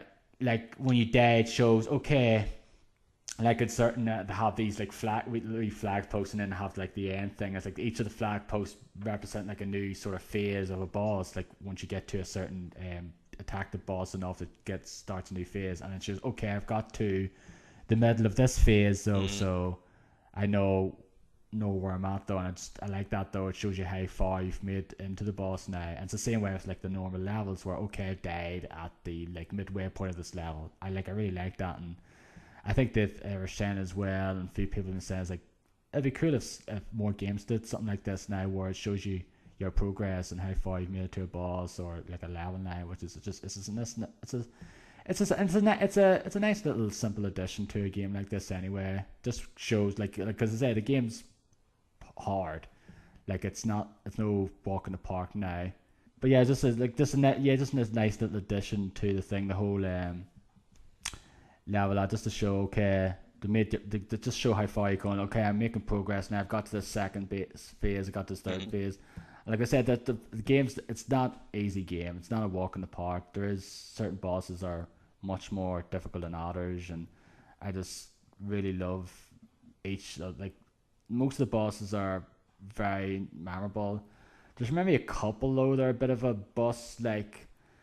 There's one you fight this pirate on his boat, which wasn't great because it pretty much like it doesn't have like it has its phases still, but it's not like okay, it's completely like new phase now, and like certain other bosses where there's these like completely different attacks Mhm. now. Like the pirate thing, all of it like each of the other bosses have okay, you go on different phases and has these different sort of new set of attacks, whereas okay, this captain now he does it has is on his boat and he does this attack, and then in the second phase he just adds another attack onto it, and then the next phase he just adds another sort of attack.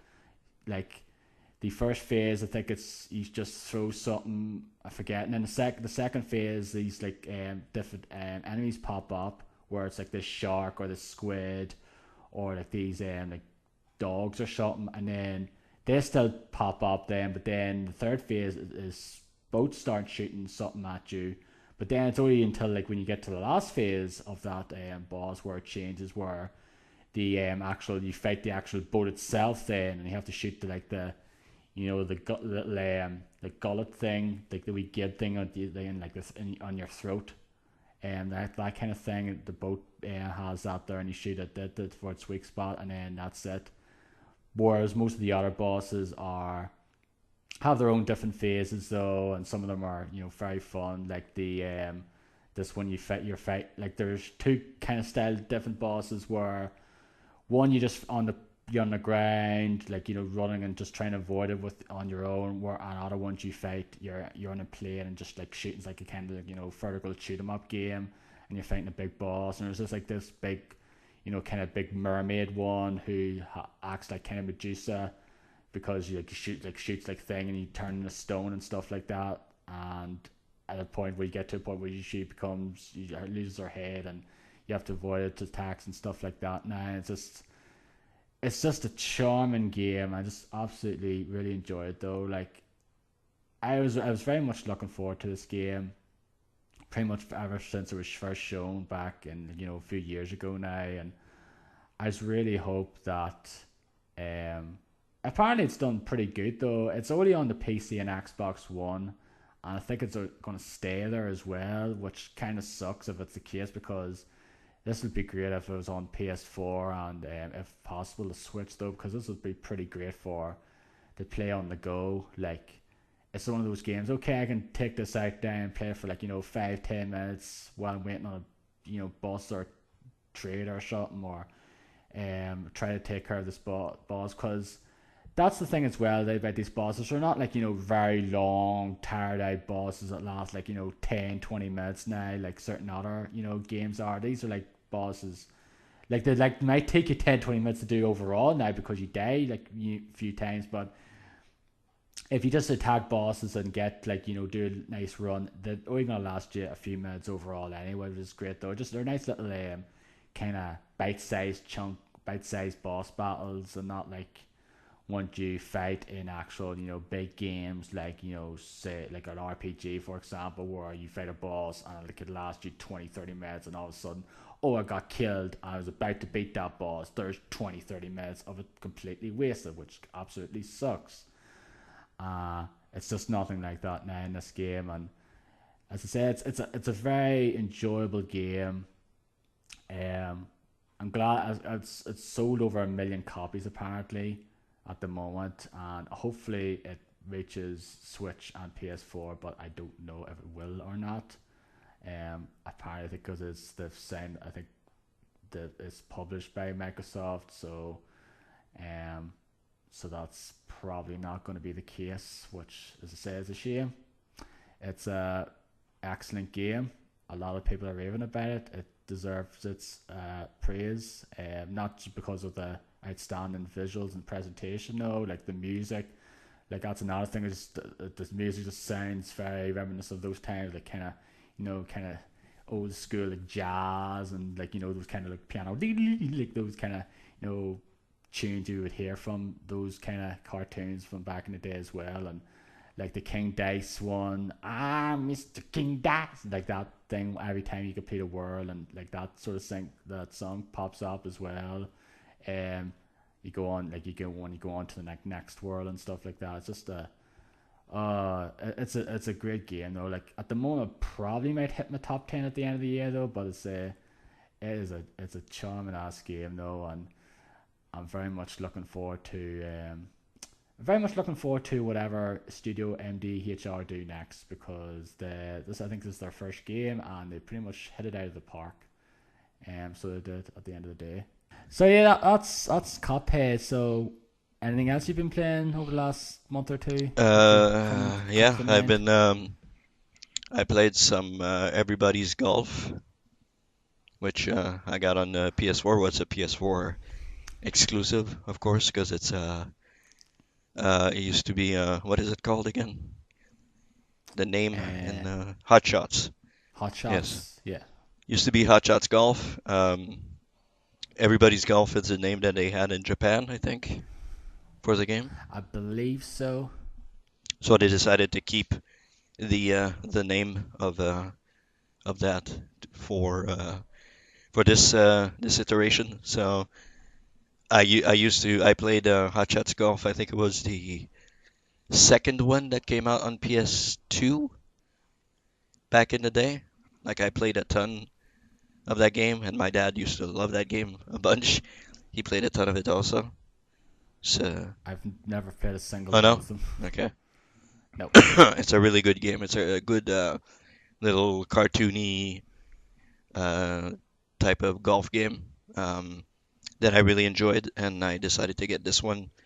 When I saw the quick look, I said, "Yeah, this looks like a ton of fun to play," and I got it, and I really enjoy it. It's a fun little game of golf. Like it's golf, but with a couple of twists.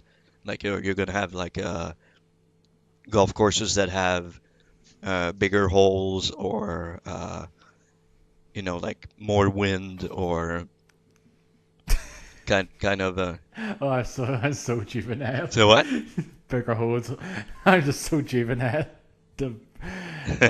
When you said bigger holes and then you said more wind, and my head just goes somewhere Somewhere else. bad. Yeah. Okay. No, but yeah, Somewhere dirty. or to continue on the same thing, there's some of the holes have like tornadoes in them and suck in the ball when you get close to the cup.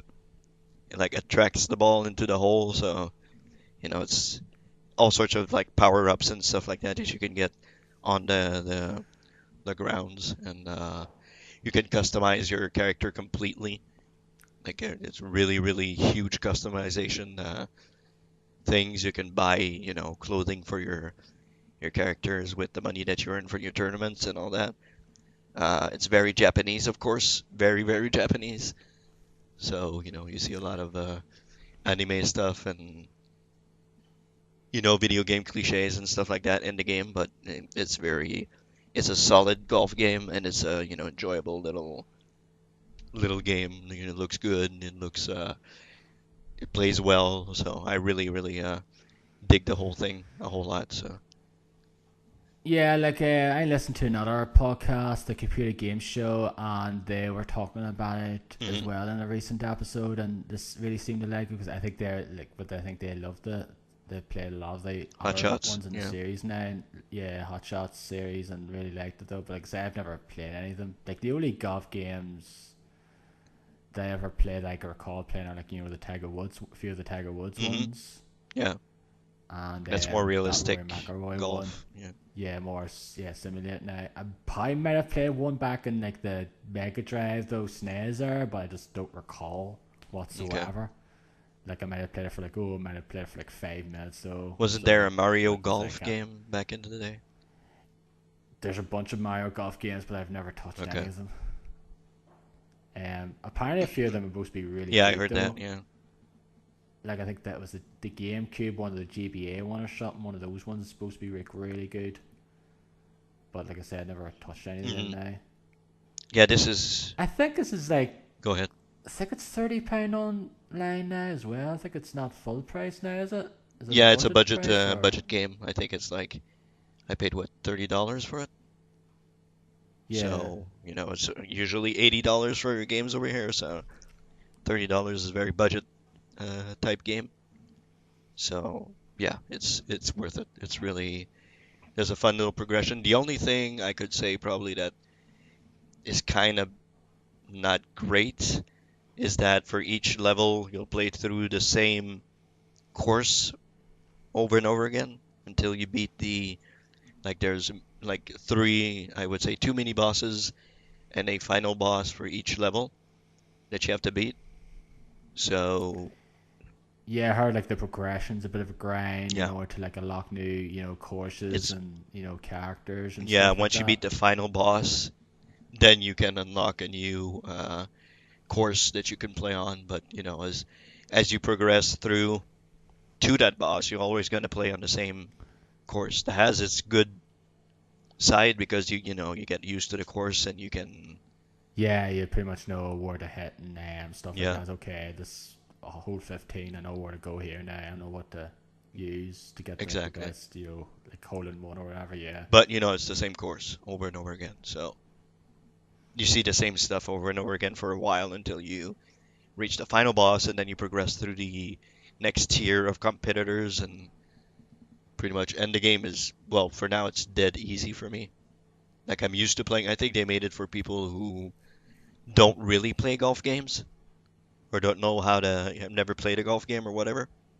Is there like a difficulty No, setting? there's no difficulty. So you go as, you start off it's learner like pretty much learning how to play the game and the people you face are really easy to beat.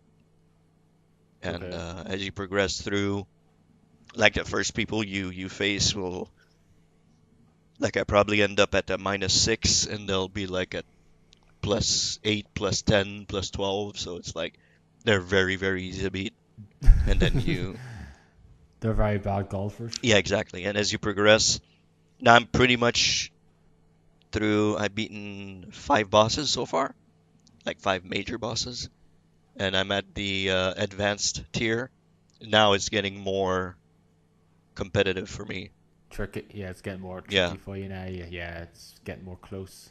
because I've played golf games before, so it's not that complicated for me.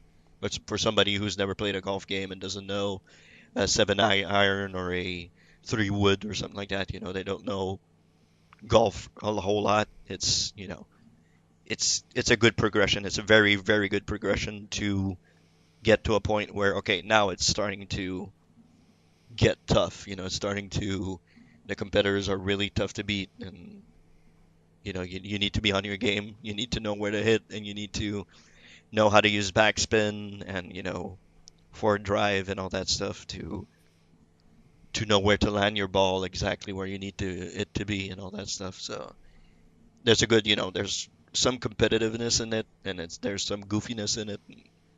It all blends really, really well. It's a very good game, to be sure. It's you can play online also. There's I online. probably will pick it up in the foreseeable future Yeah, now. it's worth it. We can play online. We can even join a club and be together and play online against other people and stuff like that. So it looks really cool. I haven't touched online yet, but it's the one that you can run from hole to hole. You play a hole and then you run to the other hole and you try to beat the others to the hole and play your shots before they can play. So or you can get a cart. Like the level I'm at, I have like 2 3 carts that I can choose. One goes faster, one can has different types of things. So you can use your cart to drive around and if you play online, you can pick up. There's like stuff on the ground and you can pick up the stuff, and sometimes it'll be new golf clubs, new balls, new all sorts of stuff, that you can pick up online, so that you can use in single player. So yeah, I think it's a very good game. It's a very deep golf game. It doesn't look like much on the surface, but it's very deep and it's very fun.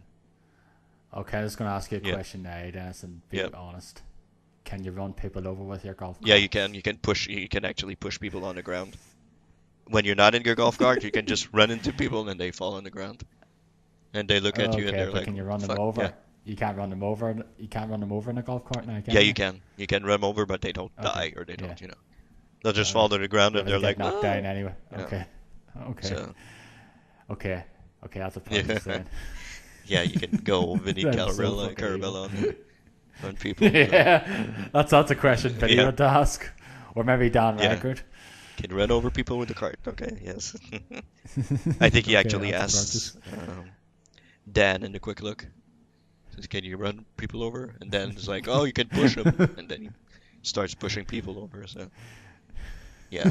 So yeah, it's highly recommended if you have any sort of interest in golf. It's highly recommended that you check it out because I have no idea what's going on with the Tiger Woods license now. So that's pretty much the only You golf. mean Rory Yeah, McIlroy? Rory McIlroy license. Yeah, I think the first one I came out like 2015. I've none since then because that was pretty bad. Yeah. That one. I was like nothing since. So yeah, looks like we don't know if they're going to ever do a new one or just taking a bit of a hiatus Yeah, at the good moment. question. Because even Rory McIlroy isn't doing that well in golf, so they need to find like this star. It's like I think as soon as he it became like the thing of that there, and once he became like once that game didn't do so good, I think that's probably when it stopped. He Yeah, stopped he stopped performing. doing so great. It's the cover athlete curse. It's cover curse, the cover athlete Yeah. curse. Yeah, this is like every year, like Madden one. Yeah, Usually the guy gets injured the or cover ends up getting Yeah. injured or something. Yeah. Yeah. So it's the case of he does get injured though, but he just starts. I hope that doesn't happen for WWE performance. covers. Well, it's been all right so far. I mean, Lesnar wasn't injured, Rock wasn't injured. Yes, Cena. No, Cena wasn't injured No. now, was he? Recently? And now it's Seth Yeah. Rollins, so Seth Rollins, yeah. Are you getting that next it week? looks really good though. It looks really good. I watched a little bit of the single player, like be a wrestler, be a pro thing, the career mode. I don't know how they call it, Yeah. but I watched a little bit of videos on YouTube about that, and it's like SmackDown. Here comes the pain. Like you're walking backstage, and like Big Show's gonna be, hey, and you can start talking to Big Show. If you're a heel, you can tell them to go fuck off, or if you're a good guy, you can, hey, you want to team up tonight? We can do a tag team and stuff like that. It looks more, like not realistic, but how can I say, more playable, I guess, than the other career modes were in the other games. I think last year wasn't that bad. I heard it wasn't that. I never played them. I have it, but I played it like a week and stopped. But I think 2017 is actually the first one in that series that I've never played. Okay. I've played every single SmackDown W2K game at that point. and the roster is humongous in this game. There's like a ton of fucking wrestlers, and the ones that they couldn't get in time, they have as DLC, like the Hardys. And Apparently James Ellsworth's not even in it. no, he's not in it. I don't think. I think he's the only one who's not in it. Yeah, which I find weird. Sure, he doesn't really wrestle nowadays, but he was a wrestler though. Yeah, a little bit. Last Before year, WrestleMania and even. Yeah, he's not. Yeah. Like way before Yeah. WrestleMania. And yet he isn't. Yeah, in that's it. weird. Like I don't understand that now.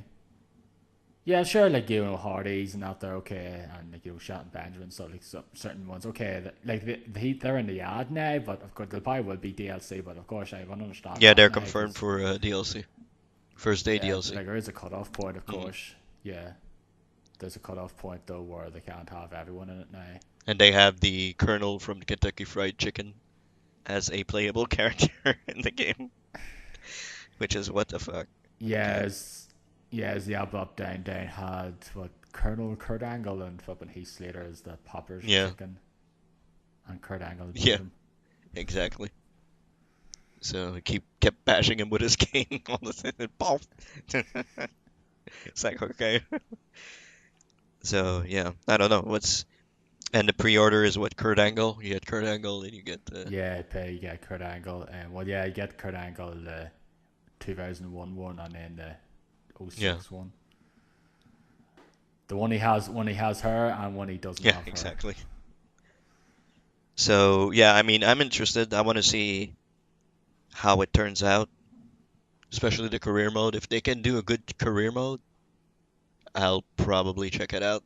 I'm interested. But yeah, the gameplay is always what fucking kills me in that game. It's a fucking playing Yeah, the game it's is just the shit. same every. It's just the same every year though. Like I haven't enjoyed one really since 13. Like I didn't mind 14 so much because I enjoyed the WrestleMania mode in it. But the one I actually liked like a lot was W 2013. That was the last one I actually Hmm. enjoyed. Since then, it's been like I think 15 was horrible. I dropped off that way. I jumped off that fucking very Yeah, quickly. yeah. So I did. I played a bit of 2K16 as well. I was like, okay, got that the PC version of it. I was like, okay, not gonna play a bit. I was like, yep, this is just the same pretty I much. bought 2K. I have them all. I bought 2K16, 17, sorry. And as I said, I played a week of it, and I didn't really play it. Like what I do is I go Yeah, into you played the universe universe mode mode and and do the simulate simulation stuff. everything. Yeah, Yeah, that's pretty much what I did. You know, so I didn't really play it. which is probably more enjoyable. It's probably more enjoyable than actually playing the game Yeah, but there's anyway. all sorts of stuff that can happen, so that's pretty cool. But yeah, I mean, I'll check it out. I don't know. We'll see.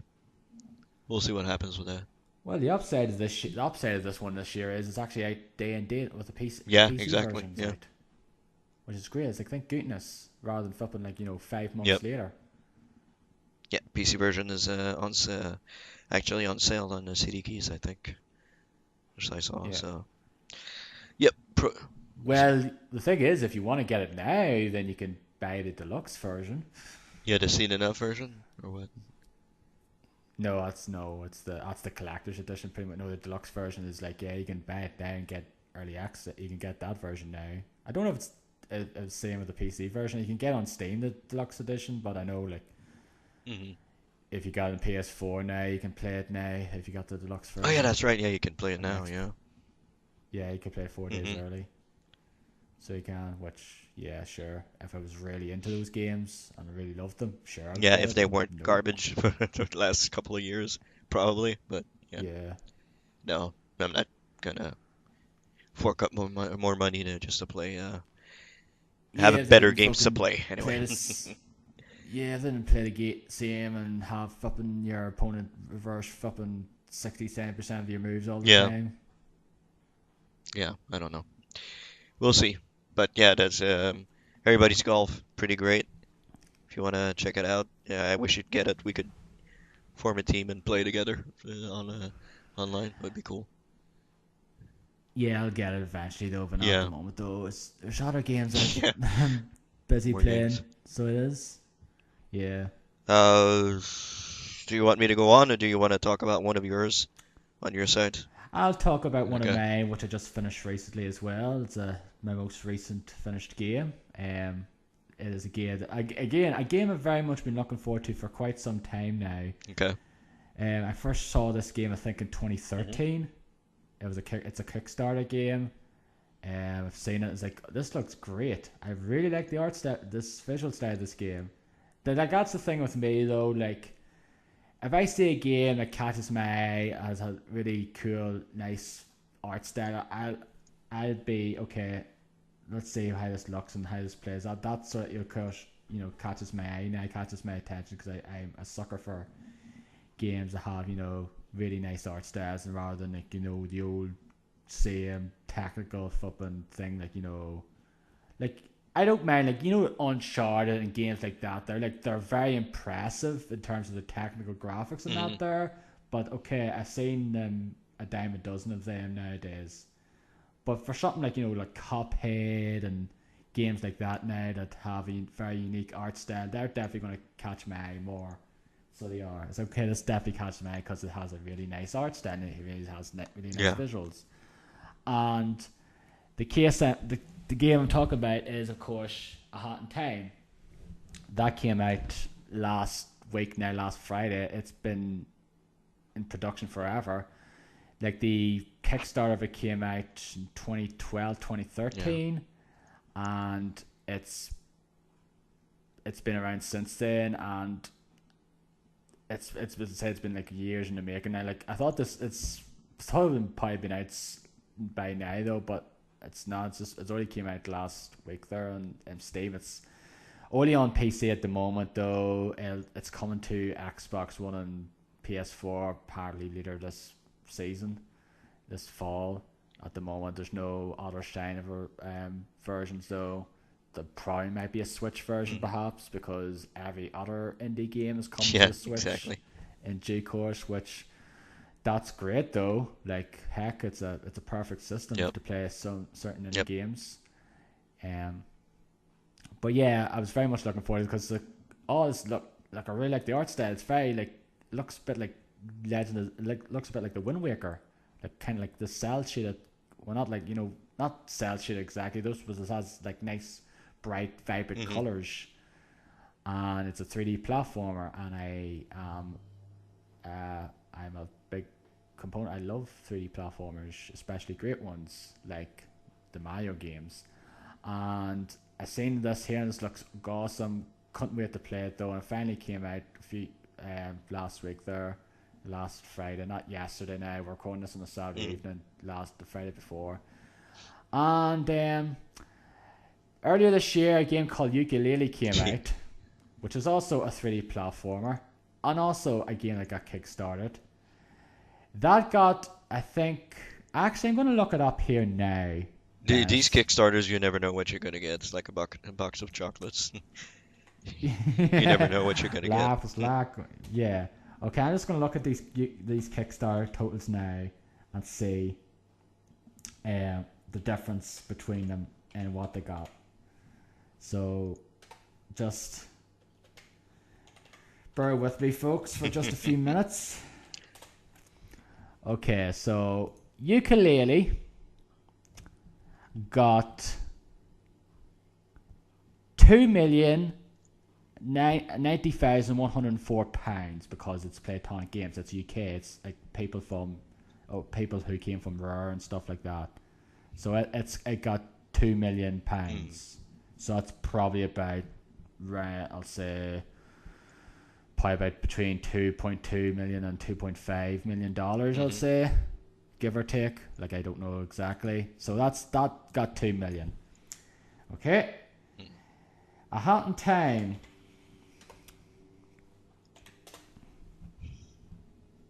got $296,360.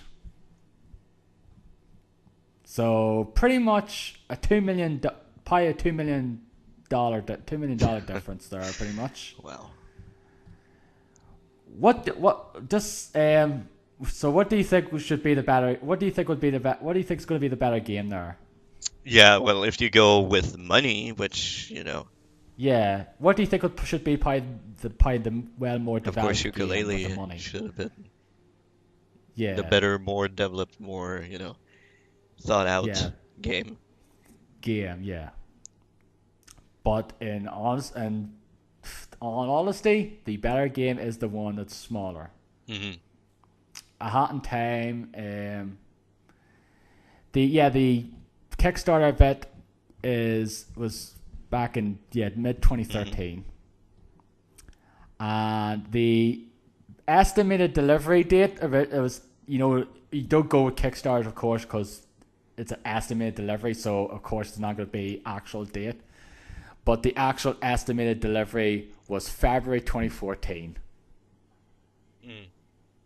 So over 3.5 years ago, the game was estimated to come out, and it didn't come out now until 2017, October 2017. So I could say over 2.5 years later. or 3.5 years later. It's done by a Danish development team called Gears for Breakfast. So it is. Company. But yeah, it's a 3D platformer. You play as this little girl, hot kid. I call it as a hot kid, hot girl. It's pretty much a girl, although you can probably, some people may say just known as hot kid though in the thing though, but I'd call her hot girl because to me she's a girl. And like I said, the thing is, ukulele came out earlier this year. I thought it was done by the same some of the people that did Banjo-Kazooie and Donkey Kong 64 and some railroad crew. Oh, this should be great. I love Banjo-Kazooie. That was a fantastic 3D platformer back on the N64. And I played it. I did 100% in it. Mm-hmm. I pretty much this is good. It was fine. But it had its very frustrating moments. And some of its platforming and cameras, the camera was not the best in it though, and I did get frustrated in that game a few times. If I was to give that game a score, it'd probably be 6 to 7, around that mark. It's a good game, but nothing more. A Hat in Time, I think, is a great game. The thing is, it's just so much more charming in my opinion. It has much more memorable levels and worlds than Ukulele does. In Ukulele now, it was like 5 giant world. Well, not giant it's not like in terms of giant like Witcher 3 size now or anything like that. There's 5 different worlds and these giant areas now, in terms of platformers now, and most of them are okay. They're fine. Some of the worlds in it were fine, and the fact is, you go around these thing and you get the different not jiggies, that's Banjo-Kazooie. Get the pages and the quills and that they're like the collectibles in that game, and they're pretty much free roaming. You can go around and get any one in order, any sort of ones in order and stuff like that. Whereas in Hat in Time, it plays a bit more like it's basically its influences are pretty much they're very noticeable. If you ever played Super Mario Sunshine or Super Mario 64.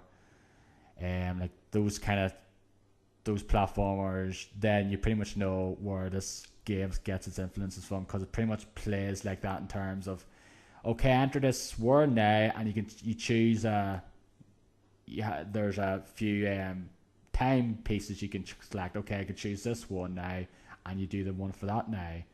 If you watched Super Mario the Steal My Sunshine, when they go into a new world, they choose a shine to get. It's pretty much that there. It's that method in this game, so it is. And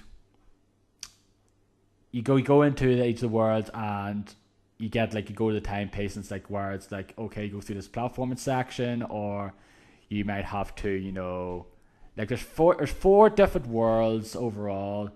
The first 3 worlds follow that method where you choose a certain time piece to get, and you get that one. That's the only one you can get in that world. You can't stray off the path and get another one because it doesn't appear in that world. Whereas the 4th world, the Alpine Skyline, is a free roaming one, which is okay. It's pretty much more like a Banjo-Kazooie or Ukulele, where I can go to any sort of area in this thing and get ones in a different sequence now. No thanks. And the final world is just a one-off level where you go through this level and then you fight the final boss. And most of the levels, it's not necessarily a very difficult name now, but there is certain tricky enough platforming levels. And the thing as well, it has like if you watch if you know Super Mario Sunshine, it has its like those platforming sections with these little blocks, like like wee wooden blocks and wee things like like children would play with. That kind of look like those like wooden gears and blocks and stuff like that. So those platforming sections in Super Mario Sunshine, and A Hat in Time pretty much has them as well. Where in each of the sections, once you unlock them, though, it's always like time rift detected, and then you go and enter one of the kind of chapters you unlocked, and then all of a sudden, okay, it says time rift detected, and then you select it and it says okay, it shows you where exactly it is in this level now. It doesn't like pinpoint, it doesn't like you have to figure out, okay, that's in this area of the level, I go to there, and then you go there and you activate the time rift then, which is basically these platforming sections reminiscent of the ones in Super Mario Sunshine, but nowhere near as difficult. And whereas the ukulele took about 20 odd hours to fully 100%, this took about 13 hours, because mainly because the big reason is this is not as big as ukulele, of course, because this doesn't have as nearly as much collectibles in this game now as ukulele, whereas all you really get in this game is timepieces. But there's other things as well, like you go around and get these yarn balls, which you go around in each of the different worlds to unlock new kind of hats.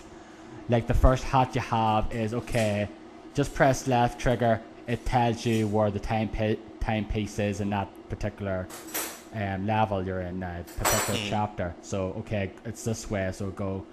Other ones include, okay, I can sprint now, but I can sprint now, so I can. Or ones where you wear this like dweller mask, and there's these certain platforms in these certain areas of levels which are like greenish, but they're like green with like faded out or something. But once you activate the ability of this thing, that they appear solid and they can jump on them and stuff like that. And also there's this time one where you slow down time and stuff like that. But there's also these things you call badges you buy from this vendor, where one of the badges is, okay, I can equip this badge now. It means I can actually, once I use my sprint hat, I can actually have a scooter now, a wee little scooter, and drive around and go to a certain area faster then. Or certain abilities, the abilities you use for certain hats cool down. Say, for example, that one I talked about, the dweller mask, where once it's already activated for a certain period of time and then stops. But if you equip a certain badge, it reduces the cooldown time of it, so you can activate it again much faster. And that's the way it works. In terms of like the little combat, quote unquote, it's not that difficult. You have an umbrella, you just hit these enemies and that's it. But it's just the star of this game to me is like the different worlds you explore. Like they're very charming and very much different from one another. Like the first one's like this mafia town. It's like kind of like this circular kind of world. The next one's like this film studio where you do these different ones for these two different, like an owl and then a penguin. One of them, like you go on this train, you have to solve this murder mystery. The other one, you like you're like a kind of like band parade leader thing. You go around and jump in these things, like to parade along a bunch of birds and that there. And then like the third world is this one sub called forest, and you actually have to, you get caught by this like ghost. He takes your soul, and you have to do these contracts in order to get your soul back, and then you get like timepieces for them. And the, like I say, Alpine Skyline is like, okay, like these four different kind of areas now. Like the Alpine Skyline, like look all like the whole area looks similar though, but it has these different sort of sections. You use your hook shot to get to, and they're like one of them's like you go through this birdhouse. This other one you go through this windmill and go on jump on gears and stuff like that. And then the last world, like the last one is kind of very like I know you don't haven't played it now, but if you ever played something like Super Mario Galaxy, the Bowser Castle levels in it, it's very much like that. So it is. Um, I really enjoyed this game though. It's just a fantastic game though. Like I said, I was very much looking forward to it for quite some time now, and very much glad I got it now. It's Yeah. just like the music in it's. I really like the music in it. The graphics in it are just great though, and I know someone said to Dan Reichert on it about it once he was finished with the game. Say, "Oh, you should play Hat in Time. It should be up your alley." And I don't know. I don't know if he's said anything about it since, so if he's played it yet or not. So hopefully he has and has enjoyed it though, because I think it's a. In terms of indie 3D platformers have come out this year, that's the better of terms of ones I played. That's definitely the better of the two by far. It's the only negative I have to say about it though is just I wish there was more to it. It's just like it's just not. It's I just wish there was more. Like I just had such joy playing through the game, and just wish there was more. Like there's 40 timepieces to get. I got them all. And I was like, okay, this is great. I believe they're actually going to add a few more worlds soon. Well, not soon, but like down the road. So once they're out, I'll definitely get them. But at the moment, nothing. Yeah. I finished the game fully, 100%. Got all the timepieces, and it's a great game. If you're a big fan of 3D platformers, definitely check out and have time. It's just an awesome 3D platformer. That's cool. So sorry to bore you Is to is death. it I know you're not a big. is it the year of the hat this year? Yeah, it seems to be. Hat in Time, Cappy and Mario. Yeah, Hat and that's the thing. Yeah, it's the month of a Hat in Time, and then both in the other ends. Hat in Time's out in October 5th, and then Super Mario Odyssey. Yeah. Out at the end of October. But I think well, the only thing of difference is Hat in Time's like different kind of hats and has different abilities, whereas Mario seems just to have the one ability, whereas like possesses all sorts of different enemies and objects and stuff like that. But yeah, like I'm just glad this game was really good though. It's good to like have something good instead of being another disappointment like Ukulele. This is the thing now, Dennis. You shouldn't really, if you like people say about Kickstarter, oh, like just because certain games have heart failure, oh, that means all Kickstarter games suck. Okay, A Hat in Time, that was a Kickstarter game. Great game. Hollow Knight came out earlier this year. That was a Kickstarter game, and that is in my top 10 games of this year. I fucking loved Hollow Knight. It's these small indie ones that you should be looking out for in terms of not the big projects. Not the big ones, because most of them have been, for the most part, been pretty bad. But Broken Age wasn't, horrible. No, it wasn't like fantastic. It didn't get like critical acclaim all across the board. It wasn't that great. But in terms of like the big success ones that have been out, that's probably the one that has suffered like the least feedback, like the biggest controversy now, or like it probably did the best maybe review wise. Whereas Mighty Number 9 was a total disaster. One of the biggest ones, I would say. And that got like $3-4 million, so it did. And it didn't do that great. There's that Castlevania one. Yeah, Bloodstains, that's yet to come out though. I don't know what it's going to be like now. It got $5 million, and of course Shenmue 3. I'm looking forward to that game. I'm going to play it, no doubt. That's the only game I put into Kickstarter though. And just see what it ends up being. I just hope I haven't wasted the £100 on that game. Let's hope not. Yeah, I just really hope it's not as a complete disaster now. But yeah, a Hat in Time. Just if you're a fan of 3D platformers, if you got a PC now, definitely get it. If you're waiting on a console versions, definitely get them. I really Hmm. enjoyed it. Yeah, that's the stuff coming on the Switch. I wouldn't be surprised if it showed up there at all. Because the fact is, this game's been so old that it was originally supposed to come out in the PS3 and Xbox Hmm. 360. Yeah. So it is. I think I was supposed to. I was. So it was. But yeah, so it was just so old at this point that they eventually just put out in the new PS4 and Yeah. Xbox One, not there on PC. Yep. So what else have I been playing? I've been playing NHL 18, I guess.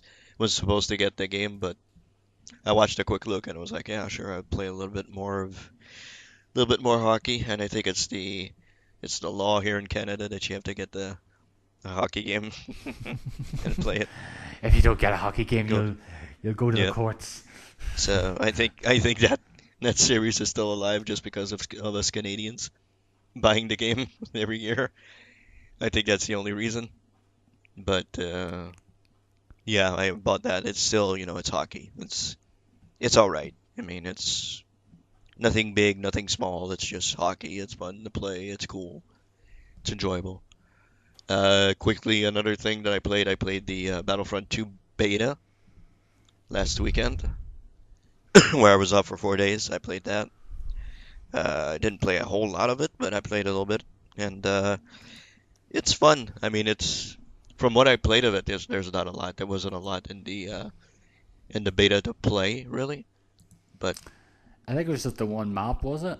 there was the like the big one, the big map where there's like 32 people per side, the 64 Okay. player thing.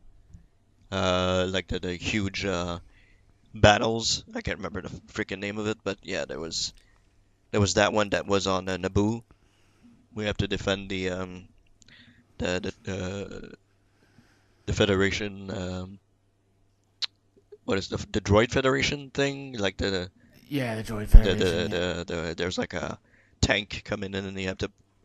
If you're on the Droid Federation, you have to protect it. If you're on the Clone Army, you have to blow it up before it gets to the palace. Yeah, you have to. Yeah, you have to. The Droid Federation. You have to get through the Naboo and get to the throne Yeah, room or something and take it over. I think take over the that's the palace. objective of. And you have your Yeah. heroes on each side. You have Darth Maul and Boba Fett with the Federation, and you have strangely Han Solo and Rey on the on the Clone Army side, Yeah. which is like what? Yeah. They're not even. Two of those characters are not even in that flipping Both era. both of them are not in the Yeah. prequels. So Yeah. Darth Maul is like yeah, Boba okay. Fett. Well, Yes, I can understand. Boba Fett's in the original trilogy. It should have been Jango should have Fett. been Jango Fett. Yeah, but Boba Fett is technically in the prequels as a Yeah, kid, but as a but young, yeah, the kid, yeah, neither Han Solo or Rey are even close to being in the prequels, so it's kind of yeah. okay. Well, strange choice. Well, who they're gonna have? Young Obi-Wan Kenobi or Qui-Gon Yeah, Jinn they or could have something. Qui-Gon and Obi-Wan or Anakin Skywalker or something like that. I don't know, but or Darth Vader even would have been. But he wouldn't fit with the clones, but whatever. So yeah, that's enjoyable. It's fun. It's what you'd expect from a 64 player mayhem type of thing. You get killed a lot and you kill a lot, so mostly you get killed. You the PC version, did you? No, I played on the PS4. I got on the PS4 Oh, okay. because the PC version my nephew wanted to play, so I wasn't. He's okay to play on the Okay. PC, but I mean, he could play that on PS4 while I was playing Cook Serve Delicious too on the PC. Um, so yeah, there's that map. There's the Galactic one, the uh, where you pilot a X-wing or a TIE fighter. And if you're the X-wings, you're trying to blow up a Star Destroyer, and if you're on the Empire, you have to protect the Star Destroyer, which is all right. I didn't really enjoy the space one. It's cool flying around in those things, but yeah, whatever. It's not fantastic in my opinion. And you have the smaller, I think they call them, what do they call them again? Raids, I think. And it's smaller, like it's 8 on 8. No, it's 16 on 16, sorry. 16 on 16. Smaller map, smaller battles, objective based again. And that one was on one of the newer planets in the new trilogy. The planet from the first film where they go to Mas's castle. I can't remember the name of the planet. It's escaping me right now. It's the green. Like the forest, like Endor a little bit. So Yeah. I don't know it. The only one I remember is was it Solus? yeah, Solosk, yeah. That's of course no. Is it that or? So you can go. I forget. I don't know if it's Solosk or No, I think might be Jakku. something else. Jakku is one of the. That's Yeah. it. That's the one I was thinking of. Yeah, the one where Ray's from. Which was in the first game. Or the one she got chopped Yeah. off to. I mean, yeah, I was in the first game as Yep. DLC. Yeah. So yeah, there you know it's 16 on 16. You have to if you're on the uh, it's not the New Republic. What do they call them? What is it called in any movie? The First Order. There's the First Order, and there's the good guys. Not the Galactic The Senate, but the Alliance or other, whatever. the one that Leo's part of with Poe Dameron, and I can't remember the name of the. Yeah. I'm the Star Wars geek, and I can't remember the name of the fucking thing. But anyway, you're on that team, and you play as those guys, or you play as the stormtroopers and try to invade Maz's castle and pick up Luke's lightsaber, and the other Oh, team okay. tries to defend Luke's lightsaber. So in this one, there wasn't any heroes, which was weird. There's some not heroes really, but there's like bigger characters. Like you can have stormtroopers that have jetpacks and fly around. And on the good guy side, you can have Chewbacca come out and wreck stuff up. But it's not really not like the other big 64 player one. So I mean it's all right. We were talking about it, the whole loot boxes, pay to win rather. Um, Formula is for this game. Like you can get loot boxes and it adds, you can get better grenades and better attachments for your guns and stuff like that, which helps you win. And you can buy those chests, which it's not only cosmetic stuff, it's really more pay to win stuff. So that's not that great for that, but no single player thing. There's a single player option in the demo, but it's just like a little cutscene from the single player thing, kind From of the campaign, campaign, yeah. Okay. which I'm very much looking forward to. I really want to play that a whole lot. Bridges the gap between Return of the Jedi and The Force Awakens. So I kind of want to see what happens there. Happens right after Return of the Jedi, so Yeah, after the second Death Star gets Yep. destroyed, isn't it? so I'm really interested to seeing what happens there, and it's canon, so should be interesting to see what they do with that. So Okay. yeah, for the online, it's fun. As I said, you die a lot, you get killed a bunch, and it's pretty difficult. It's like Battlefield. It's pretty much the same company, the same engine and everything. So if you die a lot in Battlefield, you die a lot in Battlefront. So it's pretty much the same gameplay and everything. So it's all right. I mean, it's okay. I'm getting it for the story. I'm getting it on PC though when I get it. I'm getting it for the story, and we'll see if I play a little bit of online in between that. Well, at least the good thing about this one, it has a lot more to it than the Yeah, first one did. Like, I think that was the big thing about the first one. It was just like, what, 4 planets? yeah. There was nothing in the And that was it. fucking vanilla Yeah, game. There was like really nothing to shout about. There's like you said, 4 planets and not a whole lot of heroes or whatever. And they added on with that with the yeah, DLC, but yeah, it's pretty much a barren wasteland when they released that game. So yeah, looking forward to this. See how it goes. So that's pretty much. I don't remember what else I played. It'll probably come up to me while we're talking, but I don't remember anything else that I've played. yeah. I think that's pretty much all I can recall that you've been Yeah, playing over the last month or two. yeah, not a Anyway, whole lot more for sure.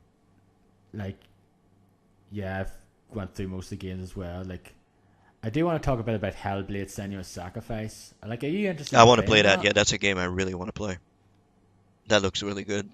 Yeah, I came out like a couple of weeks after I did the last podcast Hmm. now, and it's done. I say it's done by Ninja Theory though, which I've pretty much been a fan of. Like I've enjoyed all the games that their big games they've released I now. completely Like forgot about more that and game. more. Like Completely forgot. yeah, like I played Heavily Sword. Like I played Enslaved. I played DMC Devil May Cry, and it's like seeing footage of this as well. Like some of the early footage of it and like how the combat was done and that there just it's just quite interesting. Like I never you know I never like stayed with it now and looked on every single video because but that was the good thing about like if you want to see the developments of this game they pretty much did these like development Yeah, videos on their YouTube channel now, which I always like that though when developers do that. Like I know um Double Fine do it pretty much with some of their games now. Like they did that whole documentary thing with the making of Broken Age, which I heard's very good, which I've yet to watch. I yeah. should. But yeah, Hellblade. It's basically a game that sort of deals with the Mental kind health, of mental illness, like psychosis. Um, like basically like hearing voices in your head and stuff like like Randy that. Orton. Uh, and the thing is, like, the thing is, it shows when you first start the game, it basically says you basically, it's recommended to play this game with headphones. And the thing is, okay, right, I never play games with Hmm. headphones. Oh, you never Right, do? the only time I do, Okay. I never do. I always do. I always play it like the only. Oh, I know. Okay, I know people tend to do that though. A lot of people have Hmm. headphones in. The only time I do is like, of course, when I have the headset though when I'm talking to you guys. But that's it. Not in terms of, listen to the game. Well, when I'm talking with you, actually, when I'm doing co-op with you on the PC, Hmm. then that's probably the only time actually. Okay. But if I'm playing a game on my own, I never do that. But when it showed you this here, I was like, okay, I'm gonna play with the headphones in, and yes, to say yes, it is basically recommended to play this game to get the full sort of experience there because you're just walking around, you just hear the voices like binaural, like you hear voices in your the left ear and then in the right ear and stuff like that. It's just very well done, Hmm. and the game looks like it's a very good look. It's just it is a very miserable game to look at in terms of like the the setting Hmm. you're in. Like it's not like a happy place now, but it's well like the motion capture visual stuff is just well done. But like I'm not surprised considering the fact that they've been doing this since 2007 with the whole motion capture stuff, and it's been pretty much great Yeah. every time. It's not that much different here, so they've nailed it in that aspect though. And I like the fact like they could have just gone, oh, we're making a game that sort of deals with sort of mental illness and psychosis out there. And the fact is, oh, we just put it out though. But the fact is, they went to lengths to actually go out, speak with professionals, speak with people who deal with those kind of issues, and sort of get their thing and try to like, okay, talk about what they deal with, what affects them and stuff like that there. And that's the thing, like hearing the voices in their head and stuff like that, they're just well done. And like shows when you open up the game, like what the first credits is the actual, professionals they talk to. That's the first, like one of the first, credits to see in the game now, just to show okay, this game deals the thing. We talk to experts on this, these on psychosis and stuff like that now, and it's just a very interesting game because of it, though, just hearing the voices in the head and kind of the journey that Senua makes, though. Just the kind of journey, like she's make this journey to sort of save her loved one, like soul, and she has this bag with her, which is would you assume to be like her, like her lover's like head, pretty much. And she wants to go to this thing and try to sort of revive him, pretty much. But there's a lot more to it than just that now, and you'll learn more about it as you go along. And it's more just about this like kind of mental journey, though, and just sort of these different sort of experiences she goes through and out there. And it's just a fascinating game. No, I really enjoyed it. The combat in it I liked. It's pretty simple. It's not that complex now. Like, it's nothing along the lines of, Devil May Cry now, DMC Devil May Cry. But it's simple but effective. I like the combat. I never really got sick of it, though. But it's just a very, really, it's just a very interesting game to play, though. Like, I really need to play I'd be interested. I really do. Yeah, I'd be like, I know a lot of people really enjoy it, though. I'm just be like I don't suffer from psychosis or like anything like that now, but I'd be very much interested to hear from, see, I'm sure there probably is people online, like to say people who like games and suffer from, psychosis and stuff like that there now. And that's not a what they feel. I don't suffer from that, but I mean I've known people who have suffered from different mental illnesses, and it's not a fun time, to be sure.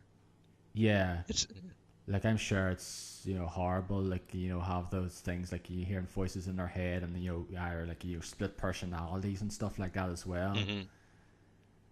Like, I'm sure like it'll just be interesting to see. But yeah, like I'm like I just commend Ninja Theory for making something like this. Is just different, though. And I remember the whole thing as well when it came out, this whole sort of controversy, quote unquote, with the permadeath thing, where the thing is, there's this, she has this like kind of thing on her arms, like the rot, and it's like it starts in her arm, like sort of right at the sort of bottom of her arm, and like every time you die it goes up, and people assume, okay, if it gets to her head, when it gets to full of her head, that basically means, that's it, and you have to start from the start of the game. And then apparently it was not too long after that that whole thing was completely false, and it doesn't matter how many times you die. Oh, really? Okay. But which kind of sucks, because someone fucking I think Brad fucking Shoemaker retweeted something that pretty much spoiled that for me. It's like, thanks a lot. Because I was in the assumption that was the case. It's okay, I have to be more careful now in playing it. Whereas, because the case is, if that does something happen, I don't want to die and, fucking completely, devour my head and like have to start all over again now. But the thing is, I would like if they actually did something like that. If they actually did that. But the fact is, there have been people really bitching about it. They, fuck this shit, I'm not going to start this game all over again, though. But I wish that if that was their original intent now, or to do something. Yeah, maybe they said, "Oh, we'll do this," and then somebody stepped in and said, "No, don't." Yeah, like that could have been the Don't case do that, now. because people are gonna fucking lose their shit and be fucking really Yeah. mad. Like I wouldn't enjoy that. Restarting from the start, fuck that, no. Yeah, but it's not really a long game anyway. It's like six Yeah, to but eight no matter, I hours. don't have time for that, you Yeah, know. So yeah. But like it's like, but it wasn't very much. Like there's two difficulty settings. So like it was pretty much easy and hmm hard, and but there's like auto as well. which adjusts But like probably, I, yeah. yeah, like it pretty much adjusts. Like if you're having trouble with the combat, I think it just make it I'd more put it on easier. auto if Or I if would you're play, having yeah. ease, yeah, yeah, if it's easier, then you just it all goes to hard. Like I padded it auto, but it just switched it to hard. And like I died a few times, but not too many times. And hmm um, but like I said, it wasn't very difficult game now, but I really enjoyed the Yeah, game though. it looks really good.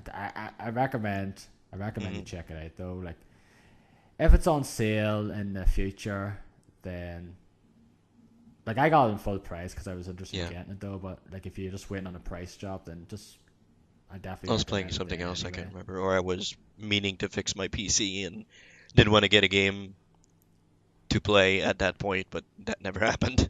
Yeah. Well, it's on PC and it's also on hmm PS4, so it is. So yeah, definitely Yeah, I need to play recommend that and Night in the checking it Woods. out. I also need to play. Yeah, that's two. Yeah, Night in the Woods. And I Yeah. need to start on Uh, uh, Life is Strange, the prequel. yeah, Yep. Before the Storm, which I'll wait on the last episode for it to come out and then I'll start. And then you have to wait for episode 4 because there's a fourth episode. Yeah, but like in terms of the hmm actual story of that Fourth game now, secret I'll just get hidden, one of which isn't yeah really the secret. epilogue episode, whatever. Yeah, it's just like an epilogue kind of episode Yeah. max. I think it takes place before the start of Life is Yeah, I think Strange, so, isn't yeah. it? Like I saw some screens. She looks younger, so probably a little bit Okay. before that. I don't know how they're gonna do it. So Okay. it's interesting. Yeah, that's a game I need to play also, for sure. Need to get into Hmm. play that. A lot of stuff coming out, so it's kind of hard to. It's been a really fucking good year. I don't care what people Yeah, say. I think started this year has been strong, fantastic for had a little games. lull for a little while, and then it's picking back up. Yeah, summer usually is a bit of a lull, low, like for the most hmm part. But like I still had games, so playing over the summer Yeah, though anyway. Like, like there's been few like a couple of years ago, like a couple of years ago, I had a fucking period where I just didn't play nothing really for like a hmm month.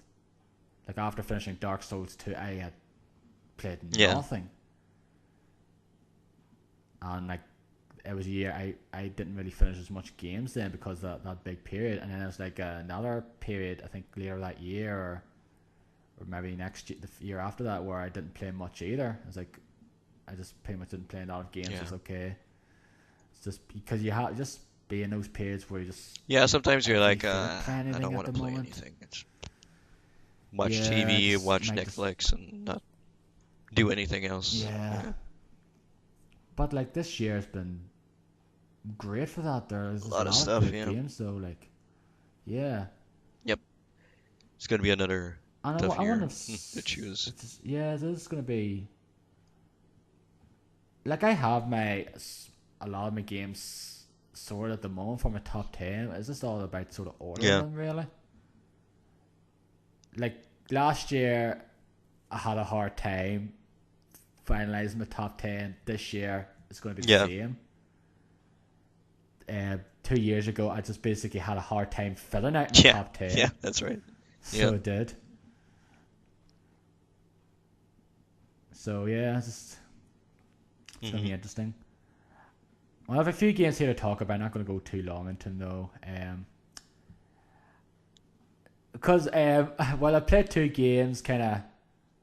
Well, one game I played because I was playing another game. I played Batman: The Telltale series, which came Yeah. out like last year.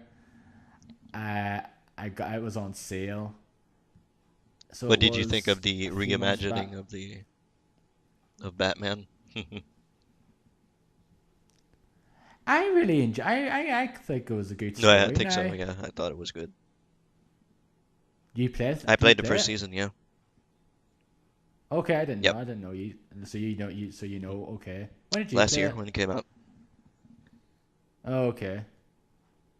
I didn't know. I thought you Yeah, didn't no, I play it played it. now. So yeah, I enjoyed the story. Like it's a different take now with the whole thing. Usually the whole story is, oh, Batman's parents got gunned down by a assailant and go thing, and then, but there's this whole different sort of backstory now concerning Yep. his father and patients in Arkham Hmm. Asylum. It's like, okay, that's interesting now, and it has like the main. There's a few, of course, antagonists of Batman Do in you it think we can now, talk but about it? It's been a year. Do you think it's still spoiler? yeah, spoilery, pretty much. Yeah, it's been out over a year Yeah. now. Um, so there's yeah, like the sort of there's a few antagonists in the game, like Falcone's in it though at the Yeah. start, isn't he? And I thought, oh, he's probably going to be like one of the main guys in it, and then all of a sudden, oh, he gets killed in like the Yeah. second episode. He gets shot down, and then did you see the twist Yeah, I didn't see. No, I didn't see coming? the twist coming. The who actual the Lady Arkham No, was? I Did didn't you expect that. I yeah, I was like, oh geez, I didn't Yeah. expect that either. That was a and that's a character. Of course, they basically okay, right? The character, it's spoiler. It's Vicky Yep. Vale, who I believe is like not really like if like she's a character in the series, but it's just it's like she's not one of the like big No, characters she's like, yeah, in the like a comics now, medium. like a minor Yeah. medium character. But this she's like in the forefront here, and she ends up being like kind of like the main antagonist next to Oswald Cobblepot, Yep. the Penguin. Like they're kind of like the two main antagonists in this game. So they are, um, and basically because the whole story is with her, like because of what Bruce Wayne's father did to her parents or something along Hmm. those lines. But then you find out like more, and then you find out she killed her like adoptive parents and stuff like that Yeah. as well. And like it's been a few months. I don't remember everything now. Just sort of trying to remember stuff off the top of my head, but I know kind of stuff like that Yeah, now. some And pretty fucked up you know, stuff. yeah, I know like Oswald Cobblepot and Bruce Wayne, they're like childhood friends and Yeah. that there and stuff like that's the kind of thing. I don't know if that's this thing. I don't know if that's in the comics I now. really That don't. I whole can't say for thing. sure, to be honest. Yeah, like I don't read the comics now, but I know like a guy I follow on Twitter he's the GameSpot UK editor, Timur Hussein. He's like really into he's really into Batman. He's actually the one who's reviewing them on Hmm. GameSpot, so he would know more about it than either of us would. But I actually quite enjoyed the story. I thought it's like I like most of the Telltale games anyway though. Like they're pretty much play the same all the time though. Okay, they're not that much different gameplay wise, but as long as the story is interesting enough and I like to know what happens next, then I don't mind. Yeah. So I don't. What happened to the Guardians of the So like I want. Galaxy? Is there just Yeah, it's been a few months. It's only been only 2 episodes of it thus is far, it isn't there? two or just one? No, I think two of them. I think the second one's been Okay. out. Because it's like we hear nothing about that. It's like what the hell?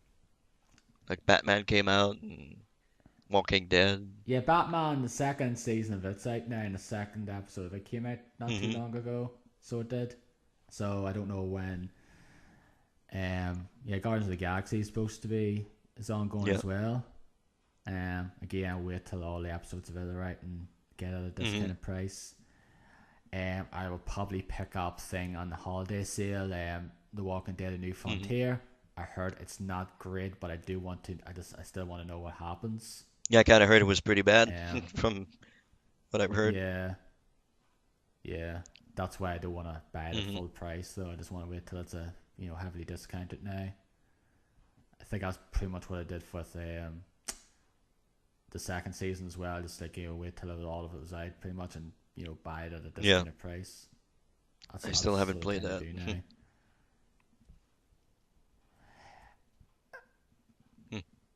It has its good points and its bad points, but like I wouldn't say go out and play it now at this moment.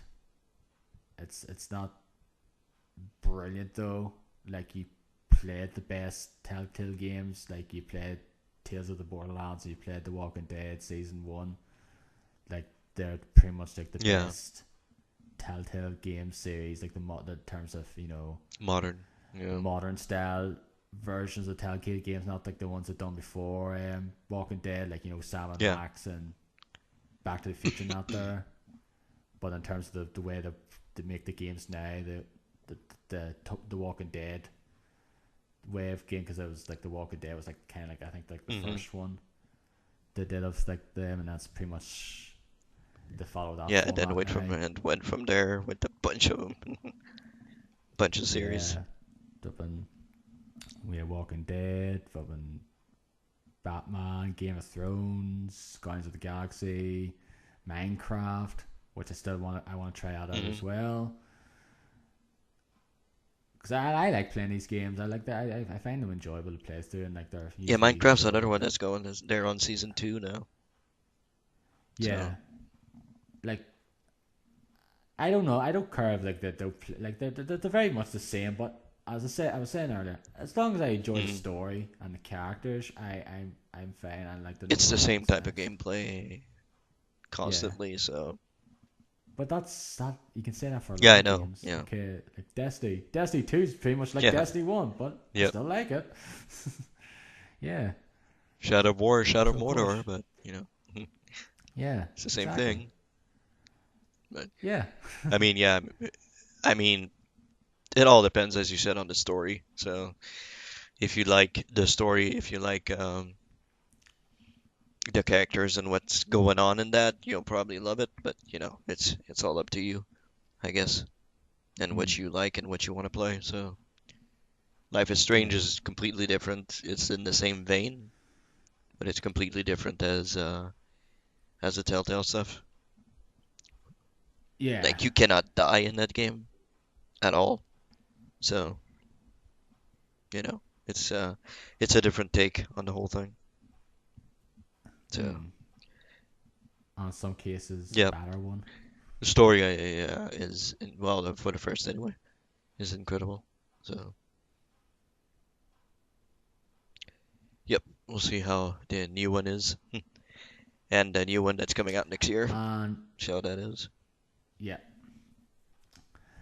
And then I play after playing through that. There, I was like, I'm in the mood for more Batman, so I decided to go and play through Batman Arkham Knight, which I got along with my piece. I got along with my graphics Yeah, card, so I did, and I downloaded though and played like probably about 30 minutes of it when it came out, but I never touched it that's the again one that was really. broken, right?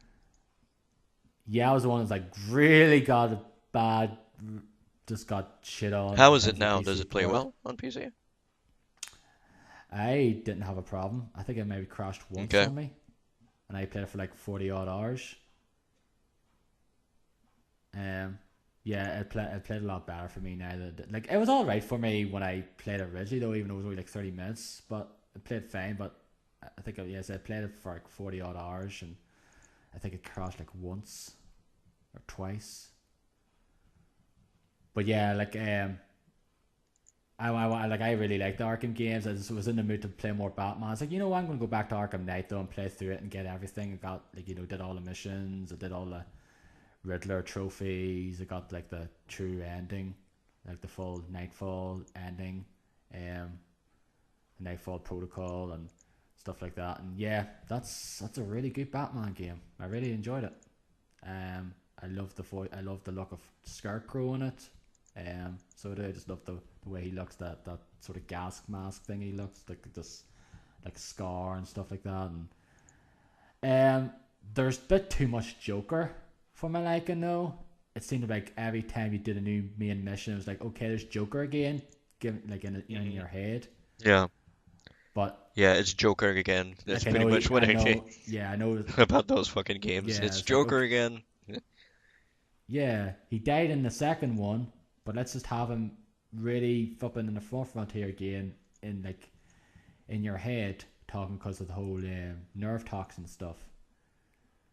Um, but yeah, it's a great game though. Like I'm not gonna talk too much about it though because it's an old game. It's a 2 year old game at this point, so you pretty much know what that game's about at this point Hmm. anyway. Um, I finished Zelda Breath of the Wild. That's like 2 months ago now, nearly. Oh, 2 months ago now, nearly. Like I talked, I think it, yeah, like I was in the midst of playing it though last time anyway. Last podcast we did and got into it though and really got into it in a sort of big way and played it for like 60 odd hours overall and I really enjoyed it though. Like I don't think it's not my game of the year. It was my most anticipated game of the year. It's not my game of the year, but I very much still enjoyed it though and think it's just a incredible open world game. Um, I just like the fact they did something different with the series though. They took it in a different way with this whole big open world. There's not everything in it I like. There's certain I miss the proper dungeons in Zelda games. Like the divine beast things are all right Hmm. now, but in terms of actual, but I rather have proper dungeons, like the whole different shrine things. Oh, all the different shrines are like basically like a puzzle room that you would see in a dungeon. There's like 100 all of them. But in terms of like if I like to have a proper dungeon has a chunk of puzzle rooms in them and stuff like that, or rooms where you fight enemies and stuff like that.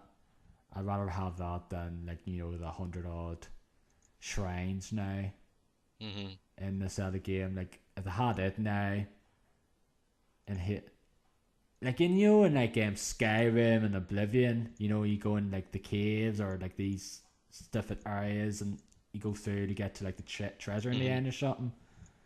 If it's something like that now in this, that would be good. Something like that in terms of dungeons. I would definitely would probably preferred. But heck, if they're gonna do another one of these, I don't know if they will. It won't be out anytime Yeah. soon. That's for damn sure. But if they do another one, I'm sure they'll have different things about it. Because I wouldn't want to play another one of these that's exactly the same. Yeah, I agree. I agree. And I played Sonic Mania, which is the best Sonic game since Sonic 3 and Yeah, Knuckles. that came out. That's right. Yeah. Yeah. And that's the first Sonic game that people seem to like. And like a lot of people they seem to like in fucking Lord knows Yeah. how long. Sonic's back. Yeah. But then it's gonna be Sonic's bad again when Forces Yeah. comes out probably. But yeah, that's pretty much it now. I think it's going on 3 hours now. Yeah. Yeah, we've been going for a while. Over 3 hours now into the Yeah, podcast. well it'll be yeah. We tend to ramble on. Well, I tend to ramble on though. Yeah, I think we both do. I kind of want to go back to But Overwatch yeah. and play some with those Halloween Yeah, stuff. it's been a while since we played Overwatch now. Like I haven't played in a what? I haven't played it before since the that Junker Time map came out and the changes that we made to Mercy Yeah, and that. that's I all think live the now, last time I so played it was before. Yeah, I haven't played it before that. I installed I downloaded the update there now, so I probably will play it in due course. I don't want to play it now. I kind of just want to jump off here and play some more Shadow of War. yeah, I'm gonna have my dinner and play some afterwards for sure. Yeah, I've had my dinner Yeah, already, so if you want to jump on and talk some more while we're playing yeah, we can there, do that. yeah. No problem. But anyway, that's another podcast in the books, not a long one, Yep. indeed. This will probably be the last one of the year. I don't think we'll probably do Yeah, we're in another one October now. because, in all Yeah. honesty, yeah, in all honesty though, I'm not going to be getting a whole lot more games at the moment. Like the only game that I'm definitely getting in terms of new releases is Super Mario Odyssey. Like I might get Battlefront 2, but it's not a sure thing at the moment. Yeah. But the thing is, like, there are games I can wait on. I can wait on, Wolfenstein 2. I can wait on Assassin's Creed Origins. I can wait on Call of Duty. I can wait on, this and that now. So yeah, that's pretty much what my consensus is at the moment. Like, what are you getting? What you're getting? I'm getting Assassin's Creed for sure. That's my guarantee until the end of the year. That's 100%. I'm getting Assassin's Creed. Besides that, as you said, like I'm surely Mario. Like I'm sure they're gonna get Mario. I know there's gonna be a fantastic game. I have a Switch now, so I can get those games now if I want to. So that's a good thing. Besides that, I can wait on Wolfenstein, Battlefront. Yeah, I'm getting Battlefront 2 for sure. I want to play that campaign. As for Wolfenstein and what else? WWE, we'll see if the story mode, if people are freaking out for the story mode, for the single player stuff, career mode, maybe I'll fork up the cash and get it on CD keys or something, So we'll just it's just like I guess certainties for now are Assassin's Creed, Battlefront.